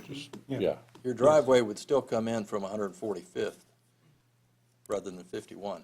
That way everyone comes to the intersection. Everybody comes to the intersection. That's what. Spoke we're all about. earlier, the presenter did said that the engineer had determined that there wasn't a capacity problem. What you didn't speak to is traffic circulation. And maybe the engineer can speak to it better, but the reality is, I agree, with an unimproved intersection, it probably does create a greater risk by moving that traffic. But once it's improved, it's better that it all comes out of that intersection with a traffic controlling device. That's the only way to accomplish it at this stage, is to go ahead and set the right-of-way aside, do the improvement on 145th, and bring your driveway in from that side. Timing might be pretty good, because if we're trying to work with DOT Right. on 250. I mean, we checked DOT's site, website for their 5-year plan, and there was nothing It's not on there yet. listed. So, I mean, we're talking about something that's at least 5 years down the road. It always is. We deal with them too, Right. which isn't a problem, quite honestly. The issue later would be the right-of-way. If you push that back and establish that now, you just go ahead and pave that portion of 145th to get into your driveway. Set the right-of-way back, though, off that point, so that later, as that intersection is improved, the right-of-way is already set aside for it, right. to tie it back into the 90-degree angle. In other words, you do your part and let DOT do their part whenever that time comes. Right. My question would be, are we creating an unsafe condition for the next 5 to 10 years until that modification is made? I'm not an engineer, but I'm going to tell you right now, I disagree that putting that driveway on 51 is safer than having it come off of that intersection back down 145th. I think that's much more dangerous, keeping it on that, trying to turn off of 51, 500 feet away from an intersection. So I kind of drew as best as I could with the track pad and all, is that you take the taper of 250th and you curve it to make it at a 90-degree angle, and then come across with 145th, across where the tip of the stormwater pond was, and then you'd have them coming together at At a 90. a 90-degree angle. Kind of like I've drawn there. Yeah. Yes, my name is Brian Snyder. I'm a professional engineer. Address is 11801 Research Drive, Alachua, Florida, 32615. And I do hear what you're saying. I did not consider the road being realigned when I did the traffic study. I would have hesitation and concern about providing access on that road with the angle of the intersection as it is today. There's proven case studies where when roads get realigned to 90 degrees, it's a proven safety measure that it actually occurs, so I would have concern about providing access on that road. Clarify that last statement just for a second, because I want to make sure I understand what you just said. Are you saying that there's studies showing that realigning the road to 90 degrees is safer or not safer? Is a proven safety measure, aligning it to So 90 degrees. if that road were realigned so that people can come out at a 90-degree angle, and you pave access back to the parking lot, that would be, in your estimation, would that be safer than a driveway on 51? That would require the road, County Road 250, to also be realigned at a 90-degree angle. I understand, because there's a point down the road. We're talking about later. So then the only other option that I would think that could make it possibly safer would be to put in turn lanes in front of, on 51, to make sure that even though y'all say that the studies say that it's not necessary, you still have, turn lanes at least can slow people down, because it's a change in their traffic pattern. Especially, I'm sure we could get speed limit signs put up there and reduce the speed limit in that area. I know that would make it harder for, probably down the road, to be able to get the intersection realigned, but if that's the issue, I want safety. I don't really care about what it looks like or anything. I want safety. I want people out there not going to get run over by a big truck because they're crossing an intersection on a major highway. And in the study, I'm following engineering guidelines. I follow the warrants by the federal government, FHWA, that warrants left and right turn lanes. It's called NCHRP. I reviewed both right and left turn lanes, and this site does not develop the trips to warrant the left and right turn lanes. Mr. Chairman. Doesn't warrant it, but it doesn't create a more dangerous situation to have them, does it? That is correct. Mr. Chairman. Yes, sir. We know from experience that one of the greatest impediments to improving traffic is obtaining right-of-way. The improvements that would be required there once the right-of-way is in place are incredibly minor. The small amount of paving that it would take to create the 90-degree angles right there. I have to believe that if that is set back and it doesn't damage the conservation area by pushing it back, go ahead and establish the right-of-way on that point to create that 90-degree intersection, and then the county can work out the details on the right-of-way on the other side. And if later we have to do the improvements, we can do the improvements. There's just not much The improvements there. on the other side need to be done regardless who does it, Right. whether it's Yeah. us or someone else. It would be a minor project for us to go in there and do the improvements to create those a 90-degree intersection for both sides, if the right-of-way is there to do it. We would agree as part of the site plan approval process to dedicate right-of-way for future development.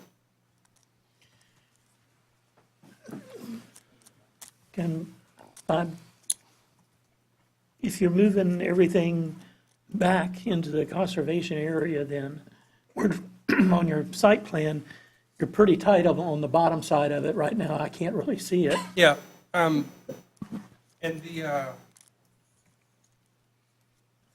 How much here, what is the area, go back to your green there, Conservation area. okay, where the pavement is now and the green strip that's along there, what's the width of that green strip? I can't see it on my computer here. on which side? On the South. south, South. southwest? It's probably about 30 to 35 feet, just under 40 feet. It runs all the way along that Okay. southwest boundary. The lines that we have designated for stormwater maintenance facilities on the site plan is just a drawing. We know that there's good soils out there. The pond doesn't have to be a triangle shape. We can, cut the north end of it off and put the majority of it on the south end. That's a good drawing. If you look at that corner clip, and I'll try to get the mouse, oh, perfect, right there. If we dedicated off a portion of the corner clip there, like your attorney is saying, that would secure that so that you could bring those two pieces to do that in the future. Because there's a lot of room back here behind if I take that off. These are conceptual basins. More basin could be added back here to allow for a greater radius. I'll do my best around that corner like that, to promote that for the future. And you might could squeeze part of the conservation on that one corner a little bit more by rotating it just a tad to help with your basin. If you need more space, you can just rotate it just a little bit to give you the amount of volume you need in your basin. So when you were coming up then 145th, instead of coming in at that acute angle where you'd have to look over your shoulder, you'd end up coming into 145th onto 51 perpendicular. Right. And then you all would realign the north portion or work on. And that north portion's been an issue for a long time. It needs to be worked on. And everything with DOT's in phases anyway. If you help, if you start the ball rolling by making this concession and coming in off 145th, it will be safer in the end when we get there. And like we do, we go meet with the DOT people like we did today. They know that Suwannee County is very concerned about safety, and Randy will tell you that the DOT probably works with us as good as any county in the state. So I think it all could come together. It may not come together immediately, but if you would bring your entrance to 145th and then chop off that little corner and just change a couple things, then that'd be phase one. And then we could sell it to them a lot easier that, look, this has already been done to improve safety here. We just need your help. I mean, if the commission agreed, we could go out there and start working on this right away right now and find out who owns the right away on the other side and trying to move on. It's the estate of Lester's Gap. Pardon me? It's the estate of Lester's Gap. Owns that across the road there? Yes. All the way to the corner? Yep. I mean, in that peak?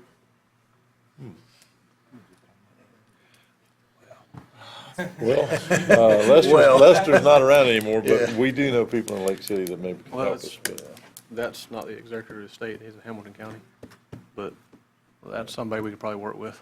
right, I mean, his niece is the executor of the state. yeah. And I don't think she's planning on holding on to anything, but I don't know, I have no idea. Right. Now, I still have, I definitely agree with dedicating additional right-of-way. I still have reservations about placing the driveway at an angle to an intersection like that. Oh, the driveway, you mean the To driveway access State to, Road 51, Because 250 won't be because it's done. not Yeah. perpendicular. not to right State now, Road 51. not right now, Well, we don't know when it's going to be. true. You're talking about 250? Yeah. No, 51. 51, 51. perpendicular to 250, or excuse me, 51. You're talking about turning the store, the building, or the driveway itself at an angle? No, not necessarily our driveway. I'm I talking understand about what you're getting the at. intersection of 145th and State Road 51. What he's concerned with is that it'll end up like the road that leaves my office and ties into 90. Yeah. Just, Right, It has 3,000 stops a day that people drive through. right, it should People turn get out used better. to it, quite frankly. They get used to it, and we don't have a lot of accidents there. I don't like it. I wish it was better. In fact, everybody that uses it wishes it was different.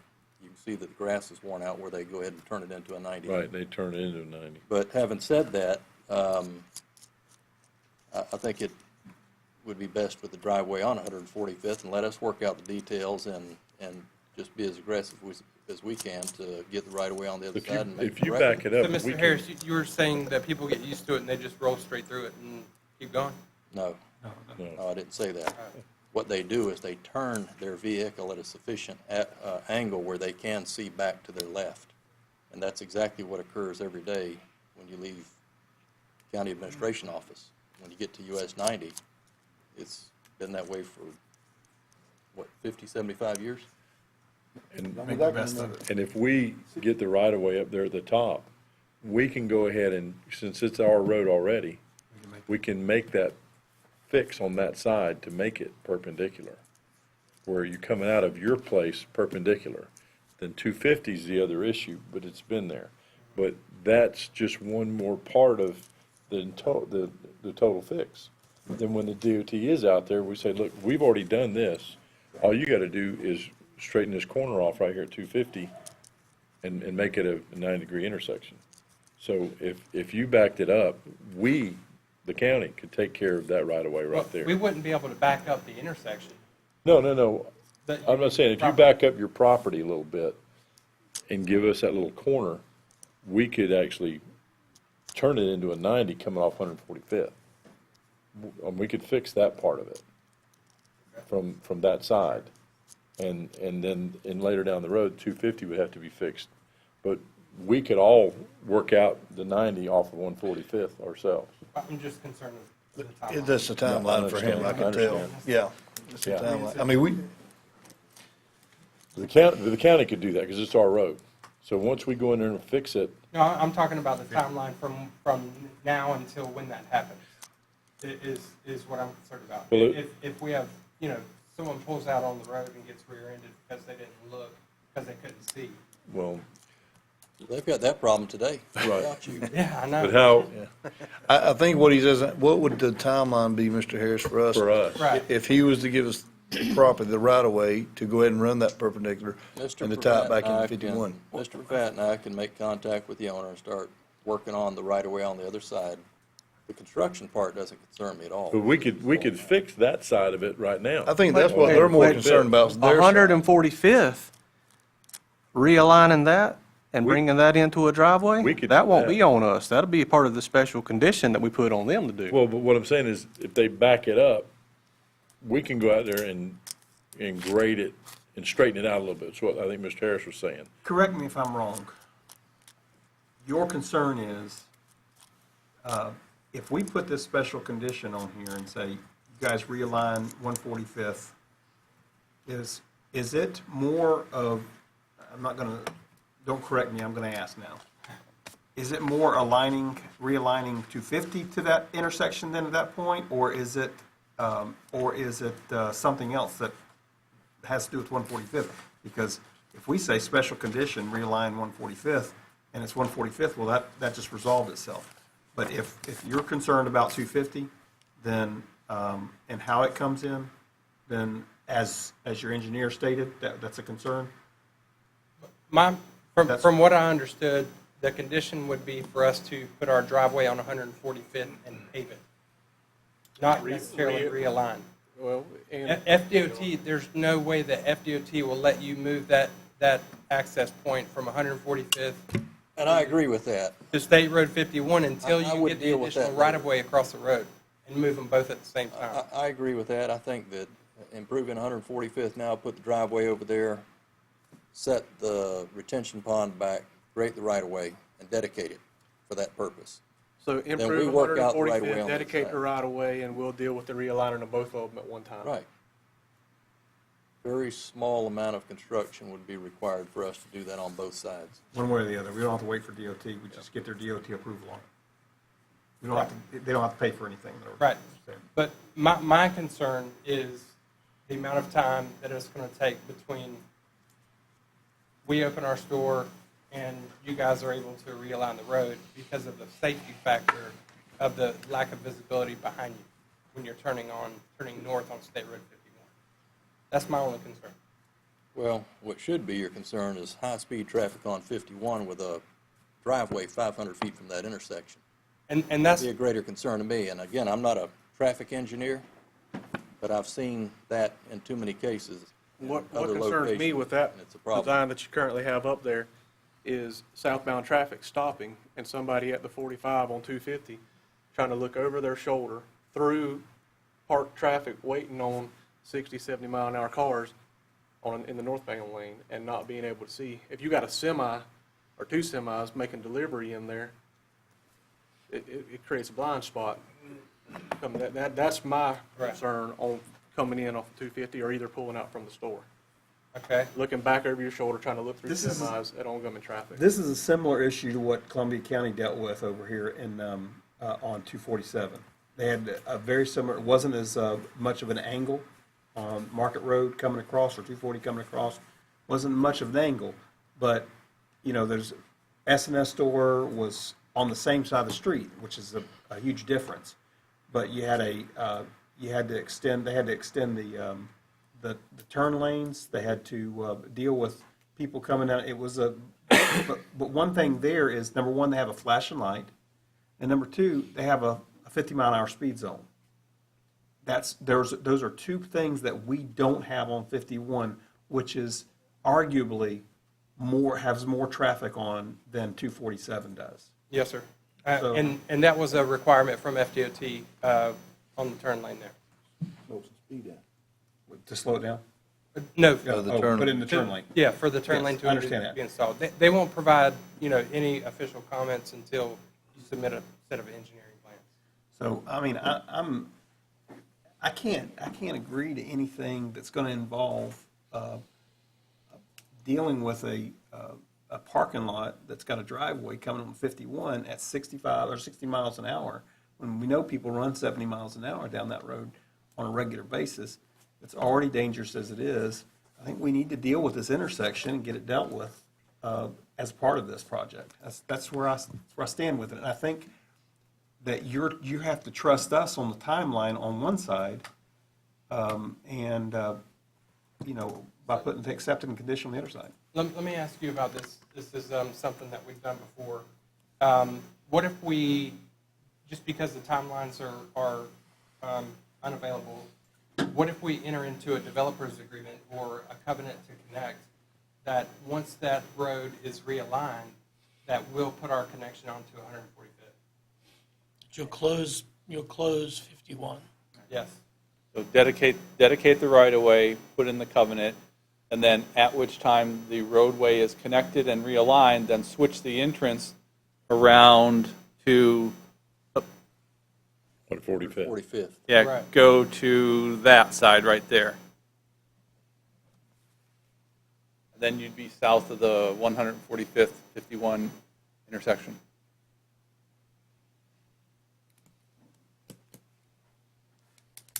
Can you make that work with I can make it work. My only question would, from the board standpoint, would, if you go ahead and you make the turn and you make the thing in at 45 off of 90 at 145th, you can do that much sooner than you can realignment on the other side. And even making that turn in place there, won't depend on what happens on the other side over there. It will depend on it. That's what I was referring to, and Mr. Harris, I think, agrees that FDOT will not let you move the access point of 145th until you have rights and plans to realign 250th so that they have an intersection. In the meantime, you're going to pave coming down on, or at the time in the development agreement, you will pave going up and making the turn. Or are we going to have to split hairs again on, if we had you right now come in on 145th, we'd require you to pave up there all the way down to whatever. Your last So driveway. you said for us to pave up to the FDOT right-of-way, for example? Yes, straight from wherever your driveway is up to that intersection. Okay, now, whenever we have the one that's on the other side, or, excuse me, when we get the alignment, you all would pave all the way up there as part of the developer's agreement All the way up where? to 51. To 51. To the Well- right of way there. DOT's going to pave an apron anyway. Well, I understand, but to the right of way is not to the right. What is the right of way along there? It's 100 foot? On State Road 51? Yes, sir. I'm reasonably sure it's at least 100 feet. Yeah, I can't remember if it's 100 or 120, but I think it's 100. I think it's 100. What is your timeline for finishing this whole project? As soon as possible. I Construction runs- understand, I'm not a project manager, but I understand y'all have timelines. Expected Our timeline. construction duration is 120 days. Okay. And so, But they've still got another The rest of process to it's go all- through here That's right. before they could even begin that process. that's right, I understand that, and take into account the fact that you've got an unknown amount of time with the county to get your permit and your approvals from the board and the permitting for site plan. We have an estimated timeline, and I don't have that in front of me, but it's based on pre-construction meetings with Mr. Meeks, pre-construction meeting with CHW to determine an estimated timeline for entitlements. Sounds like by the end of the year. Oh, easily. I mean, we hope by the end of fall or by You fall. mean to be constructed? To be constructed and the establishment being in place. Yeah, I anticipate third quarter, Third quarter. just off not having it in front of me. Okay. How many, I'm not happy with the driveway on 51 at all. Right. That's just, I'm not even as a precondition until we get the other thing done.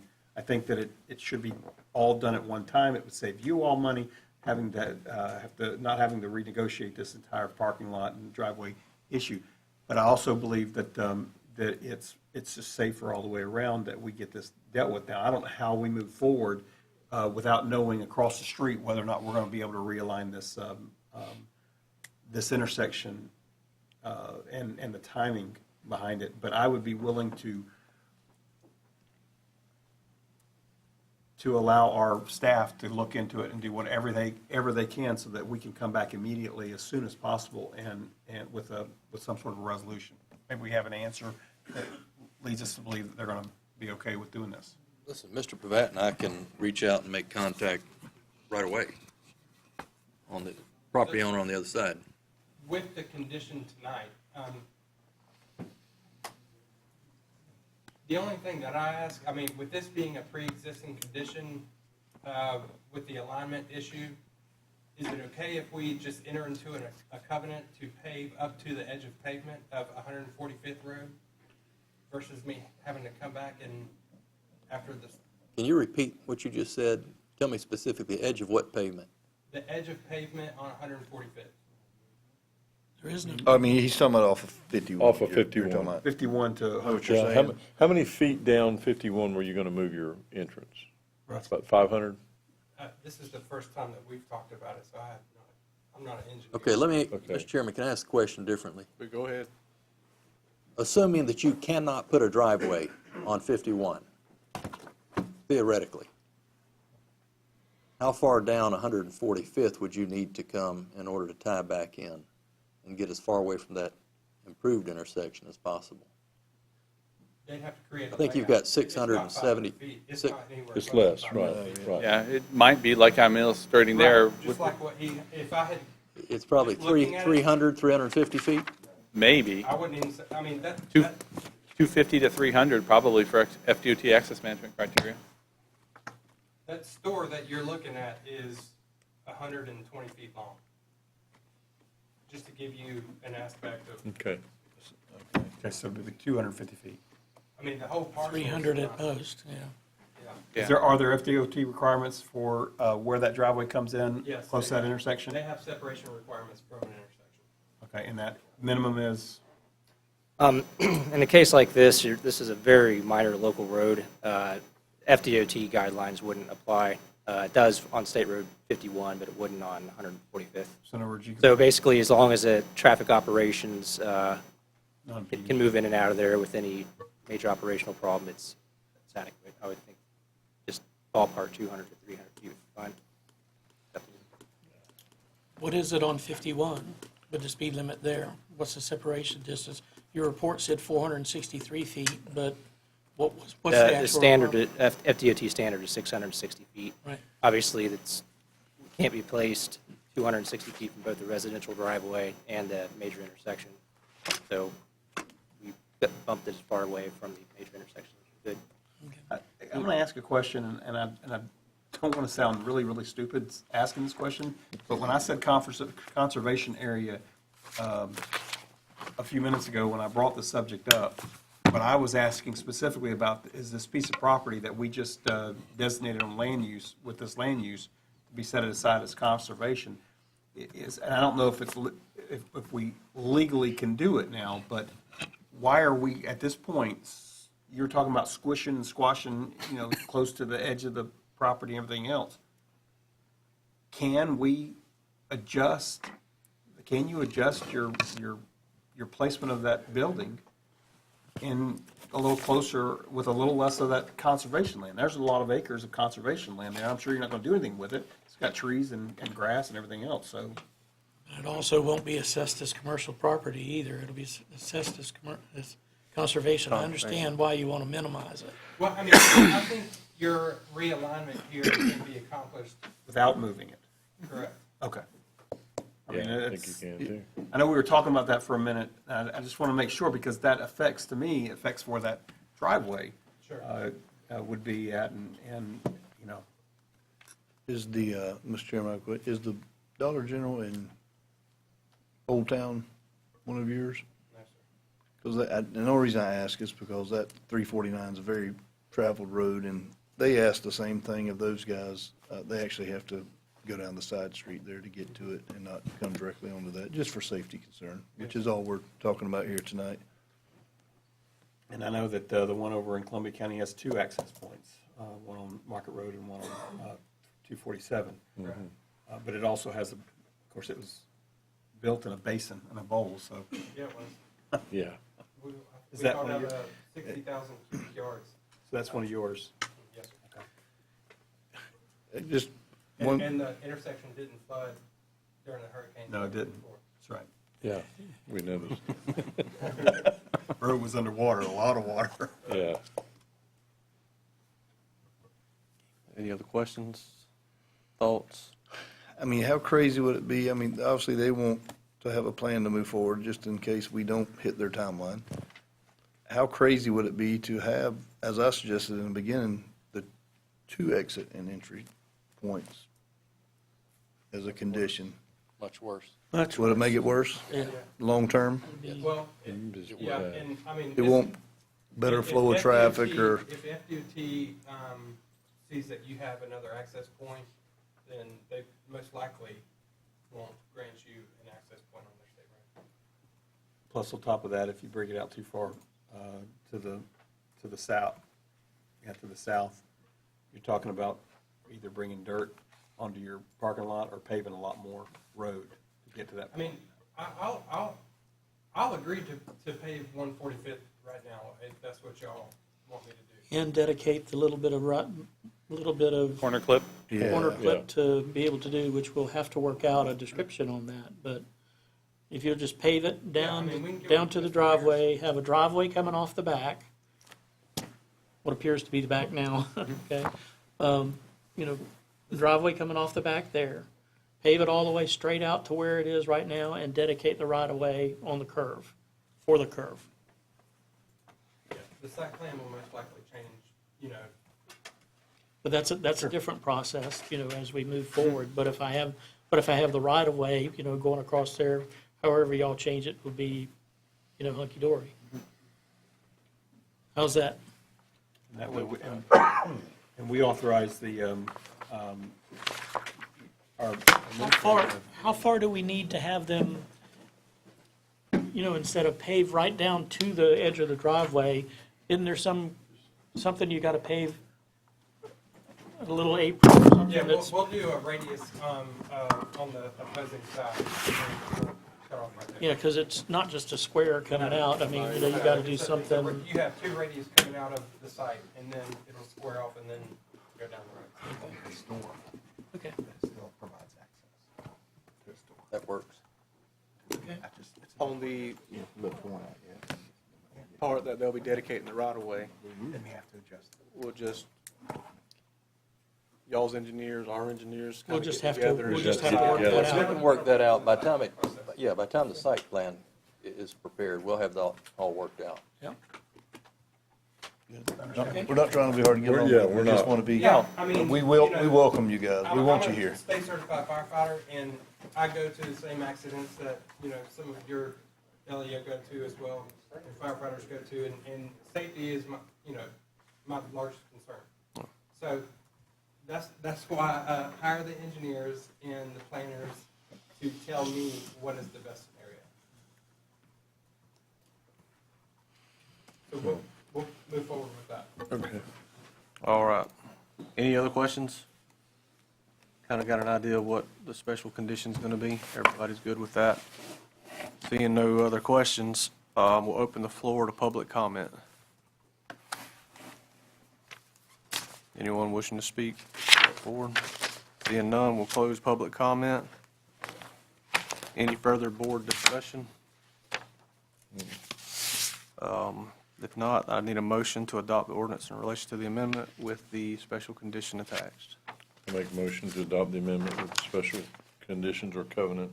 Okay, and Attached. I'll draft it, for the change there, for the special condition on that.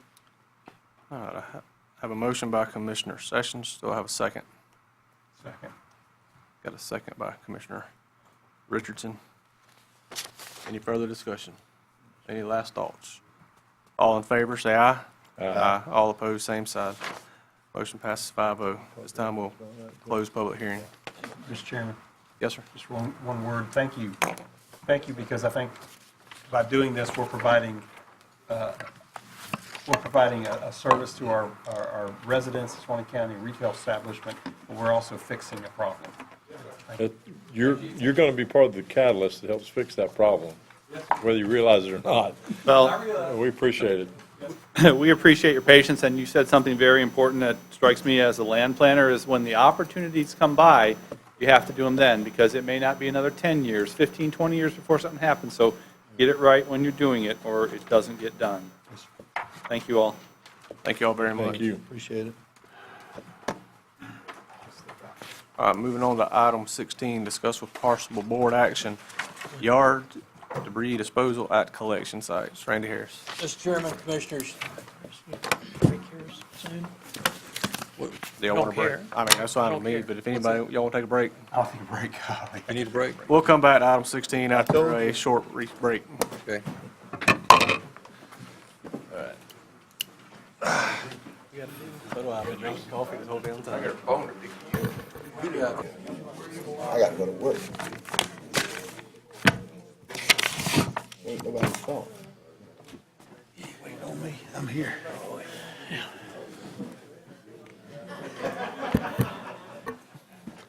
All right, moving on back to item 16, discuss with possible board action, the yard debris disposal at collection sites. Randy Harris, We County went back Administrator. at 15. 15, what? Oh, I'm sorry. Item 15 has been pulled for later discussion. Mr. Chairman, Commissioners, on item 16, we had some conversation, it hasn't been that long ago, that of an excessive amount of what we have traditionally called yard debris being hauled into our collection sites. The reality is we've got a land clearing project being undertaken by an owner that feels that he can haul all of these trees into your collection sites, fill up the bin that's actually designed for yard debris, which is sticks and leaves, drop it off, and we're supposed to haul it to the landfill for him. We've been dealing with this individual for a couple of months at least. He goes back and forth between the collection site at Falmouth and the one in Dowling Park. You've got photos here. He's lied to at least one commissioner, if not two of you, about what he's doing there. He's lied to all of our collection site attendants that are involved with this about not coming back, and he turns right around, he's back in 20 minutes with another load of it. And then he chews them out because we haven't emptied the bin so that he can bring another tree out there and dump it off in the collection site.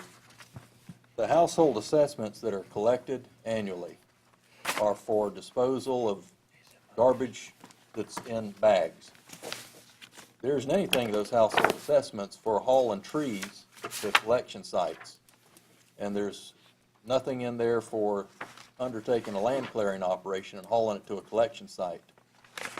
I mentioned before, and I still maintain, we can easily accommodate this type of activity if the board desires to do so by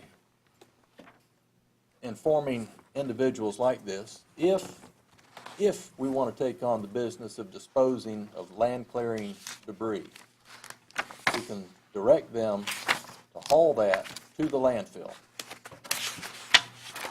But to continue to have this stuff hauled into these collection sites, in fact, I don't have a problem at all when we're dealing with storm cleanup. You know, we always open those up. We do a lot of things after these storm events that we don't do as part of routine business.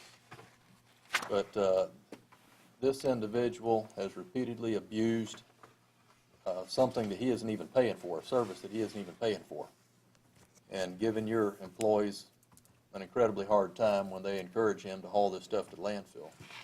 So my question is, what do you want to do about it? If you allowed everyone in this county to do what he's doing, we'd have a mess on our hands. And he's been in and out of these places long enough now where if 2 or 3 or 4 showed up tomorrow doing the same thing and pointed to the fact that we've allowed him to do it, we've got a problem on our hands. And the idea that we're silent on the issue, I think, speaks to the policy that we're acceptant of, even though we haven't adopted a policy. I mean, we're saying by our actions that we're going to continue to allow this to occur. So my question is that going to be our policy? Because I've got some employees out there that are frustrated. He's, I think, cussed them all out because we can't get this thing emptied fast enough for him to bring another tree in there. Now, these photos, you know, this is just one day, a location, and this has happened probably 30 or 40 times, and I don't suppose he's finished clearing his property yet. What areas he's taking the debris? He's taking it to Dowling Park, and he's taking it to Falmouth. Right. Mr. Chairman. He was taking it to Dowling Park, but we got that resolved, so I thought it was okay now. It's going. Well, I don't want to put the rest of the community out. I know who this individual is. I mean, obviously, we need to stop that. I mean, that is a little ridiculous. But are you suggesting stop debris at all? Is that what you were saying? No. Okay, No, okay. not at all. Yeah, okay. I was In just fact, I'm saying, going to tell you, I think that what we need to do is come up with a definition of what yard debris is. DEP has one, Yep. and we are not compliant with it. Their definition does not include trees, period. The fact that we even take this stuff to that landfill doesn't comply with the permit that we have.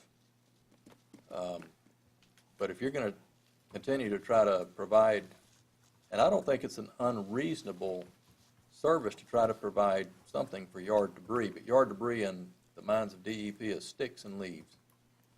It isn't tree trunks like you see in these photos right here. Mr. Chairman, my question is this, well, actually, what you just said kind of brought up another question is, with DEP's definition in our permits to remove or to dispose of this the type of yard debris they're talking about, is there a place at the landfill that we can designate as this type of, for this type of debris from residential customers, not commercial customers? I would say that emphatically, where they don't have to pay for weight. They can just, and then what would we do with it? Would we just set it aside and, because it's sort of like it's sort of like getting rid of storm disposal in that sense. People were taking down trees and such that are blown down. After storm events, we take all the trees, doesn't matter who brings them in except commercial haulers. We'll put them back there with the trees that we're taking off the road right of ways, and we burn it. And we've had them come out and inspect that, and that's the way we handle that. We burn it. I would not recommend that we tell the county that we're going to take everyone's land clearing operation from a residence and that it's going to be free. There's no reason to do that. That's actually commercial waste that's being handled by a private party. When you get into those types of volumes, there's no, in fact, I don't understand why he isn't clearing this stuff and burning it on site. He can get a permit to do this. He can call the state and obtain a permit like other people do, and he can burn it on site. And there's no reason for us to be hauling this stuff every day for him across the county. What month, when did the hurricane come through? What month? Was September. September. So this has been going on before September. Was that? Oh, this didn't even associate with the hurricane. No. That's the reference point in my mind when I got home. Correct. It started before the hurricane. And because we've driven by his property. We see what he's doing. The reason why I say, I don't think that, I think that it's it's something that we do for our county residents because they're tax-paying residents, regardless of whether or not they pay for a specific thing. We're helping a lot of people out that they are now expecting because we've been doing it so long, allowing for yard debris in there. And just because a few people have around the county have certainly abused the privilege, it's sort of like the tires. You know, That's exactly what I was going to say. Do is you just like blame the tire. all of the, you Right. take it out on all of the residents because of that? And also, I can see defining yard debris, saying this is the type of yard debris that we accept by DEP standards. Okay, and that's what we're allowing to accept. And if that doesn't include tree trunks, then we should tell our guys to not accept it. I mean, and I don't think it would have stopped this guy. It sounded like he would have dumped them anyway. I think that within reason, we could still take some at the landfill, and they should haul them to the landfill. But even then, if you got one guy that's bringing you 400 trees, there's a problem. You start figuring out this can't be a little land clearing, a little backyard removal of a tree. He's already brought me 375. There's a problem. And I don't think it's a countywide problem. But today, unless the commission takes the position that we can tell people, if you have trees, you need to haul them to the landfill. You know, our people are out there trying to manage these sites and be reasonable, but you've got some customers that are unreasonable. And when you say some, this is the only one I've heard of, really. Well, we've had accusations Yeah. in my neck of the woods by some of the people that saying that they have been told what they can and cannot bring in by some, in their opinion, some obnoxious employees. I'm not going to agree or disagree with them because that's their perspective. But you know, we're talking about people who are who's cleaning up people's trash for them, their yards for them, and uses it. And that point, it becomes a commercial issue. And I know they're trying to do favors and everything for them. I would agree to define what yard debris is and rule out some of the other stuff. Have them take it. I don't even mind them. I wouldn't even have a problem with them going through the scale and having to pay for that. Oh, Lord, no. Pay for those trees to be taken to Especially landfill. I don't mind with that, but I just, Oh, all that way. I don't want to blame, I don't want to cut off anything and start restricting stuff for our residents. You want to get cussed out, don't you? I think it's reasonable to handle. I know, I'm just joking with you, but I Just mean. throwing some ideas. I out know, there, but I know. I think it starts with defining what yard debris is. Most people are very reasonable, and they don't mind complying with the rules. But occasionally, you get someone like this, and it's not very often.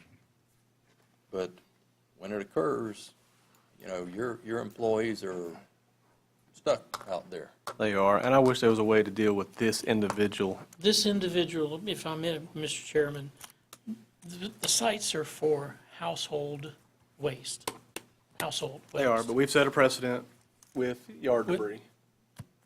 But that's a Is- household. Is it in his yard? Is he got a house there, or is he clearing property?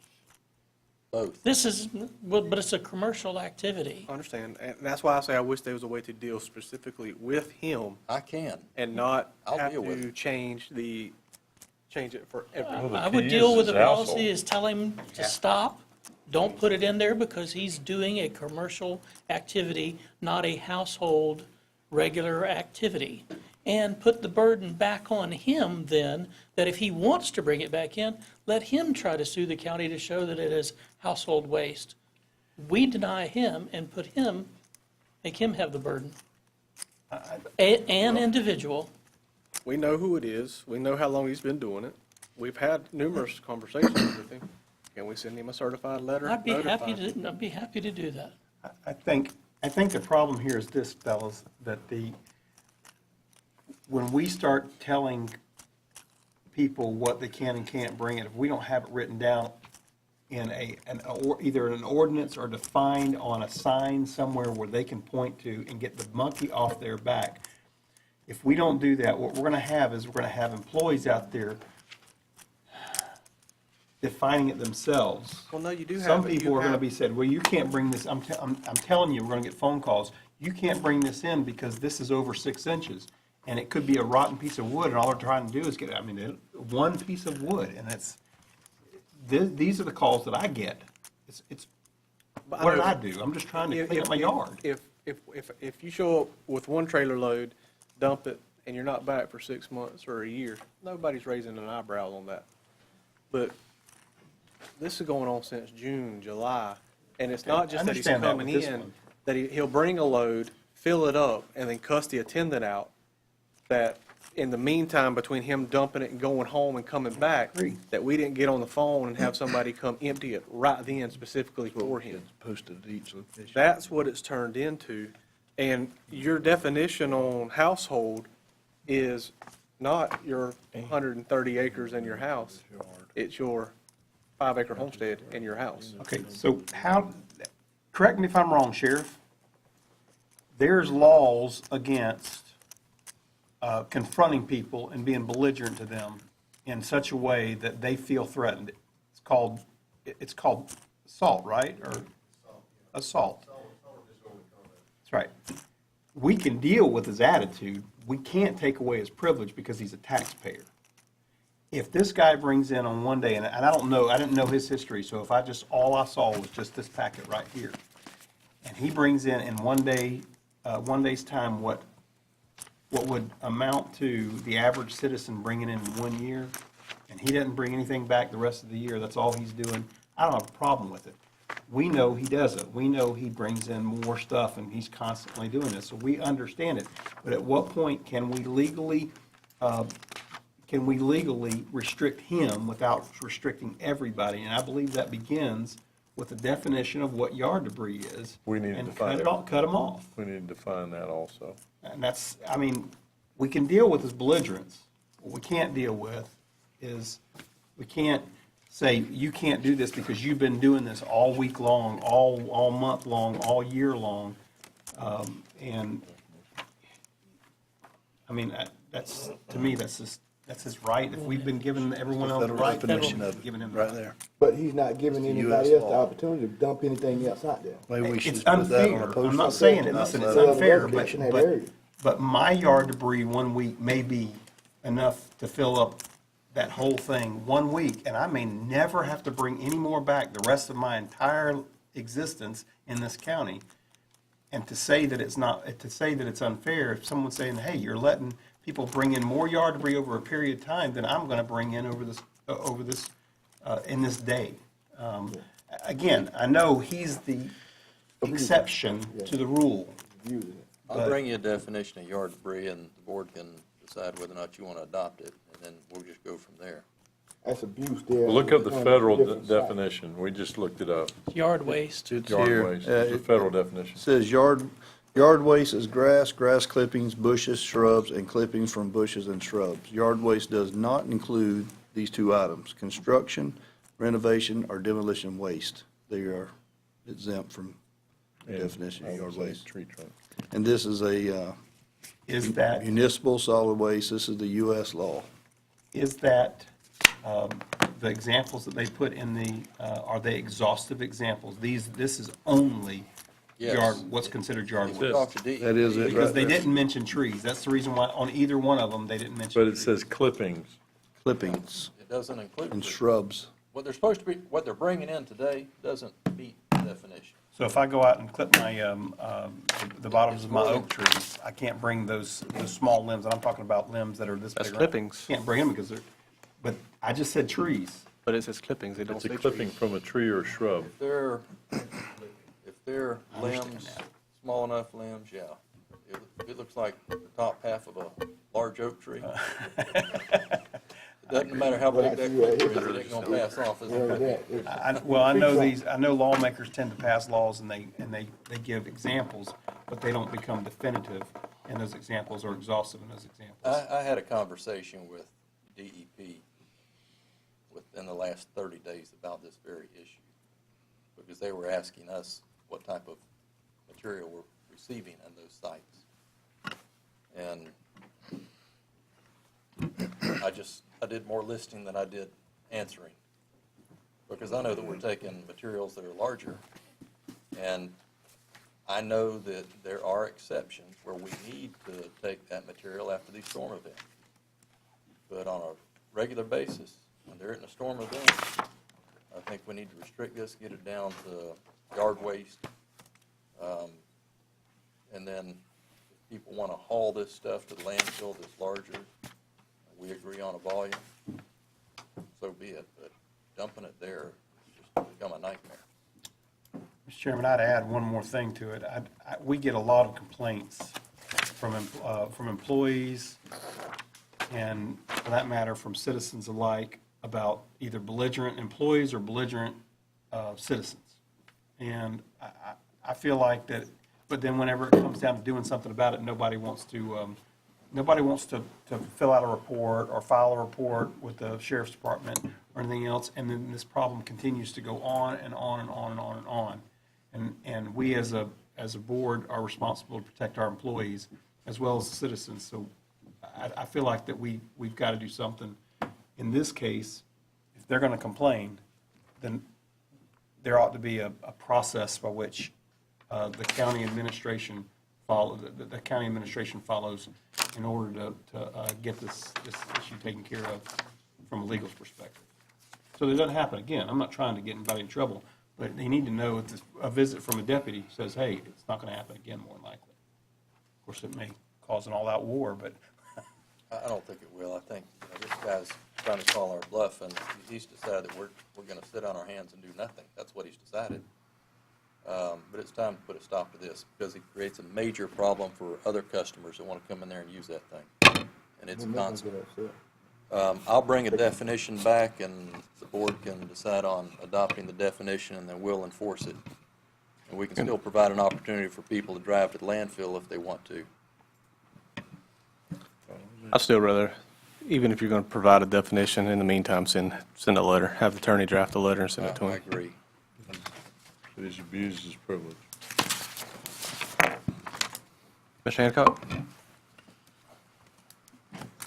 Oh, Hancock, Wiggins Road. Again, from a taxpayer standpoint, we're all paying the solid waste assessment. When you have one individual that starts to abuse it, this has gone on, how long, Randy? With this individual, Yes. I know 6 months or better. it's been at least 6 months. Okay. It's time to stop it. Bring in the definition back, and I agree with Ricky. Go ahead and send the letter. Tell him, this is what you're going to do. He's making it hard for his fellow citizens and taxpayers that pay the same assessment he does. And treat everybody the same. I hate it when you say you've got to regulate things to this extent. One person is going to make it hard for everybody else. But that's a fact of life that we must deal with.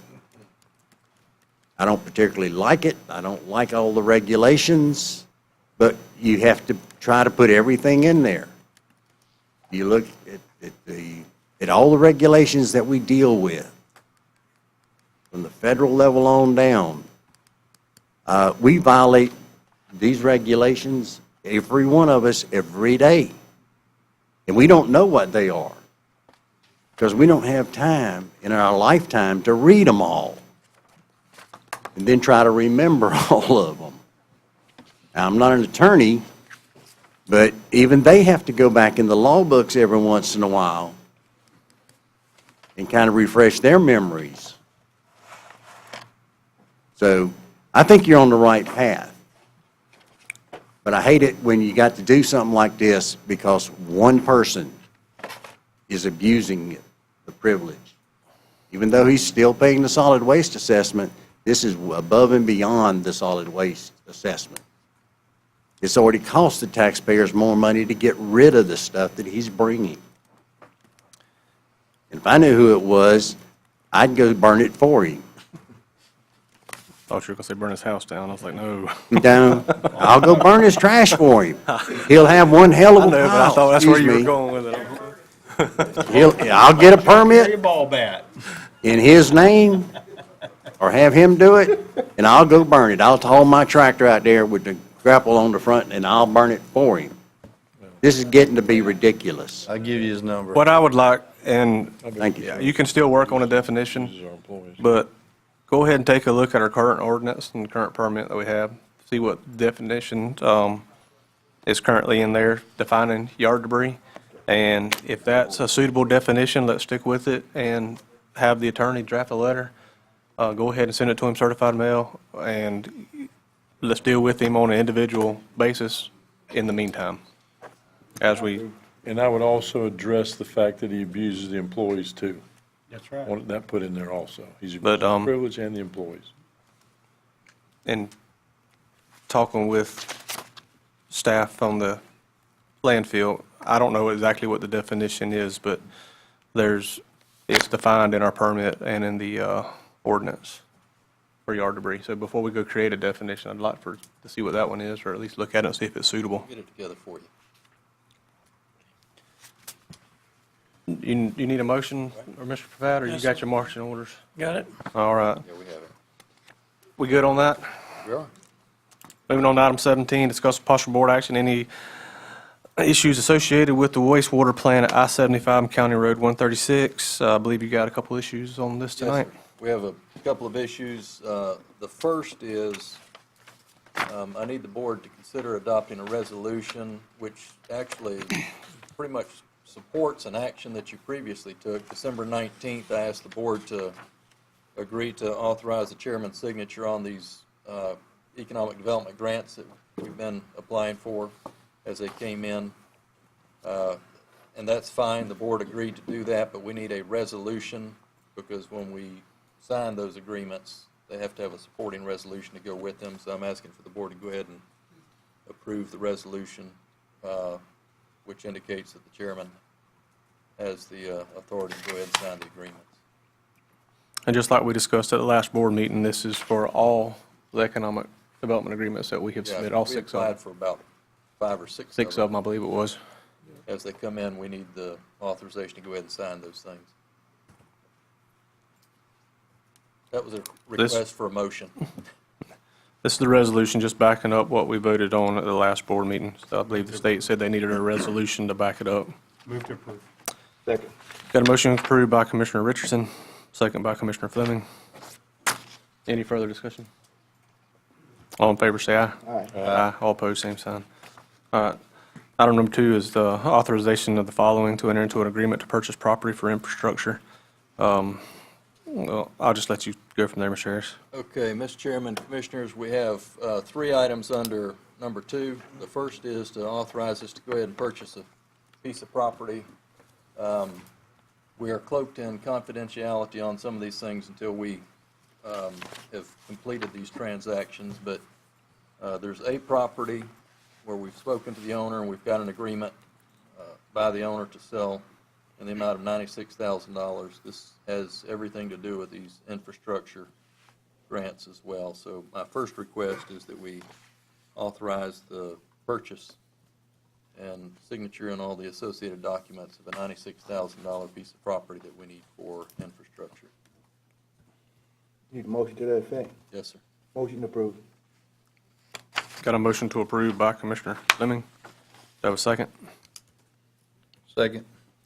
Got a second by Commissioner Hill. Any discussion?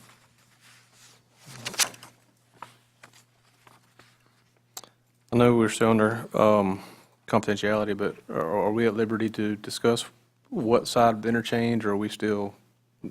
Okay. All right. Anything else? Anyone? Hearing none, I got a motion by Commissioner Fleming, second by Commissioner Hill. All in favor, say aye. Aye. Aye. All opposed, same sign. All right. Mr. Chairman, the second item is I'm requesting that we authorize a transfer of $50,000 into the county attorney's trust account for the purpose of making deposits on the properties that we're dealing with for these infrastructure improvements. I know he's got deep pockets, but They ain't that deep. our needs. Motion to approve. Second it. Got a motion to approve by Commissioner Richardson, second by Mr. Sessions. Any questions? All in favor, say aye. Aye. All opposed, same sign. Mr. Chairman, the last item we have is to authorize us to go ahead and negotiate purchase of some additional properties that we've been working on.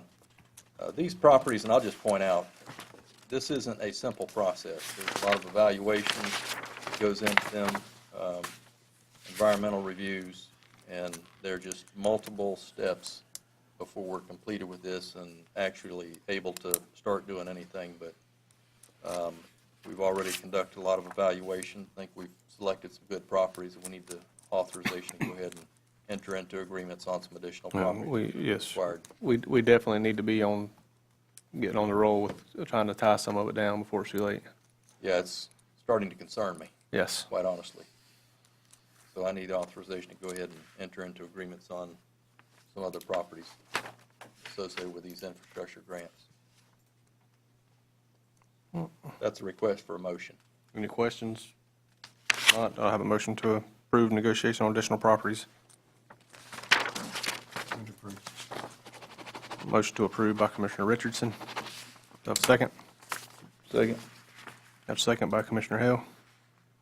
Any further discussion? Any discussion? All in, Just real quick clarification.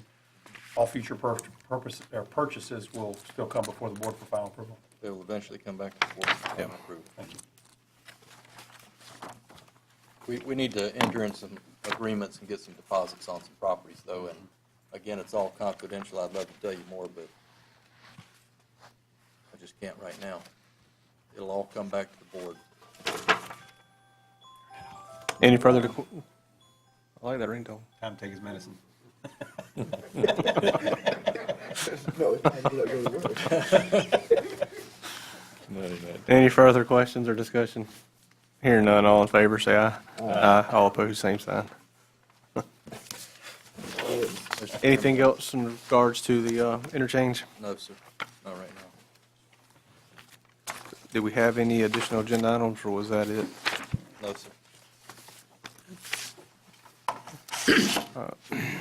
Moving on to item 19, public concerns and comments. Anybody wishing to speak, step to the podium, identify yourself, address, and have at it. Seeing none, we'll move on to administrator comments. Did you get all yours done? That's your briefing earlier? Good to go. In your 4 minutes? I finished with my 4 minutes. All right. Moving on to board member requests, comments. Start out here with Mr. Richardson. I'm just going to bring this up just for future reference, maybe think about something. I mentioned this to you when I first came on board, Mr. Harris. I believe that it's important that we do this. We need a process, a written process with written evaluations on our employees for all departments. Justify all raises, justify all other than cost of living raises or something like that we voted on off the board. And promotions as well as terminations. I believe that protects the county. Right now, it's kind of a loose way we have a loose way of dealing with our county employees. Some of our, I think some of our department heads, some of our parts of our county government do and some don't. I don't think that they have an annual evaluation. I just would like to see a process put in place. Mr. Harris, at least discussion in more detail about it going forward somewhere down the road, sooner than later.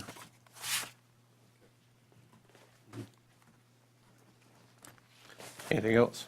Mr. Fleming?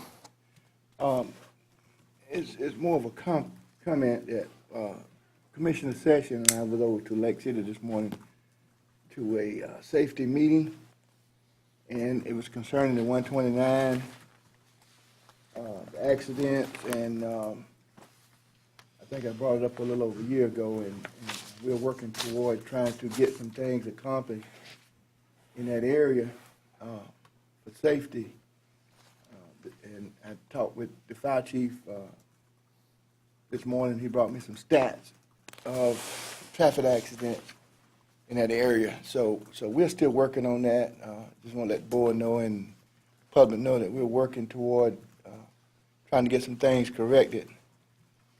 You know, we had fatalities out there, and we want to try to prevent these things from happening. I know things happen, but we're trying to come up with some measures to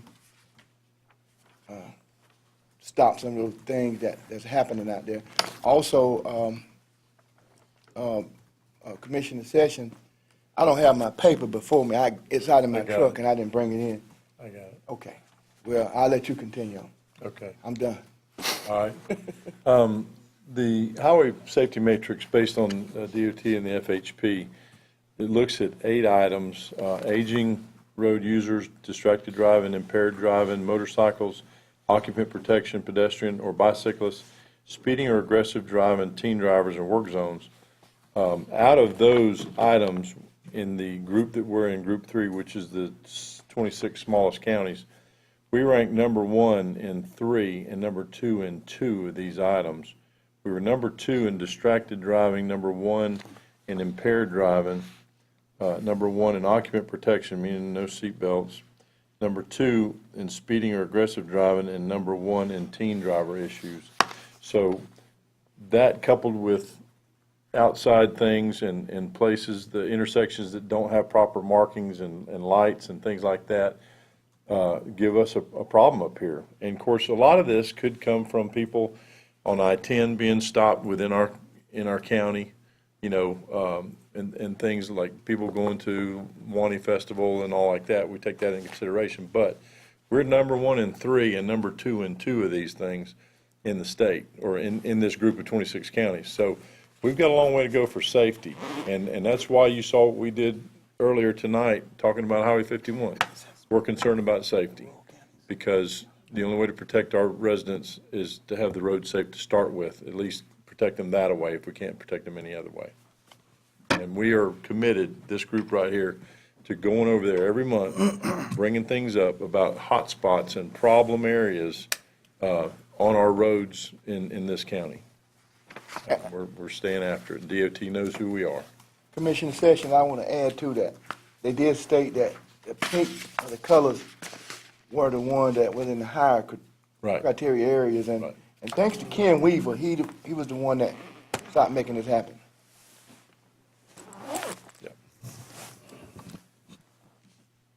Anything else? Is that it? That's it. That's all I have. I'd just like to say, again, a big thank you to our employees. We had a limb down yesterday, and it was close to 5 o'clock. I made a phone call. Gentleman came right out, took care of the problem. I appreciate that. Appreciate all our employees. Appreciate everybody that comes to these meetings on a regular basis. And I do want to mention, we did the MLK parade yesterday. Had a great time with all the commissioners, and I got to meet a lot of fun people, and I was freezing. It was cold. You had a heater. A broke heater. had a heater. Yeah, out of gas. It was out of gas. But nonetheless, we had a great time, and just enjoyed it.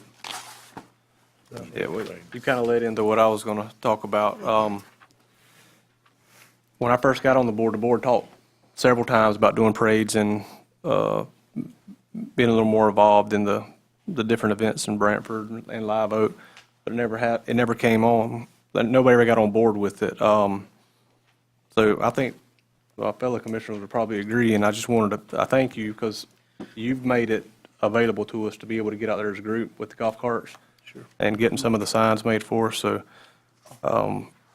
we've been a lot more active over the last year, and I just wanted to tell you thank you for, Appreciate it. it's your golf cart, it's your time, and we appreciate what you do and bringing them out and letting us join in on it. Other than that, I just want to mention that the first meeting in February will be held on Monday, February 5th at 6 right here instead of on Tuesday. We have something in Tallahassee going on. I can't remember. Legislative Day in Tallahassee. So other than that, I don't have anything. If no one else has anything, I just need a motion to adjourn. Motion adjourned. Thank you all for coming out. That's okay.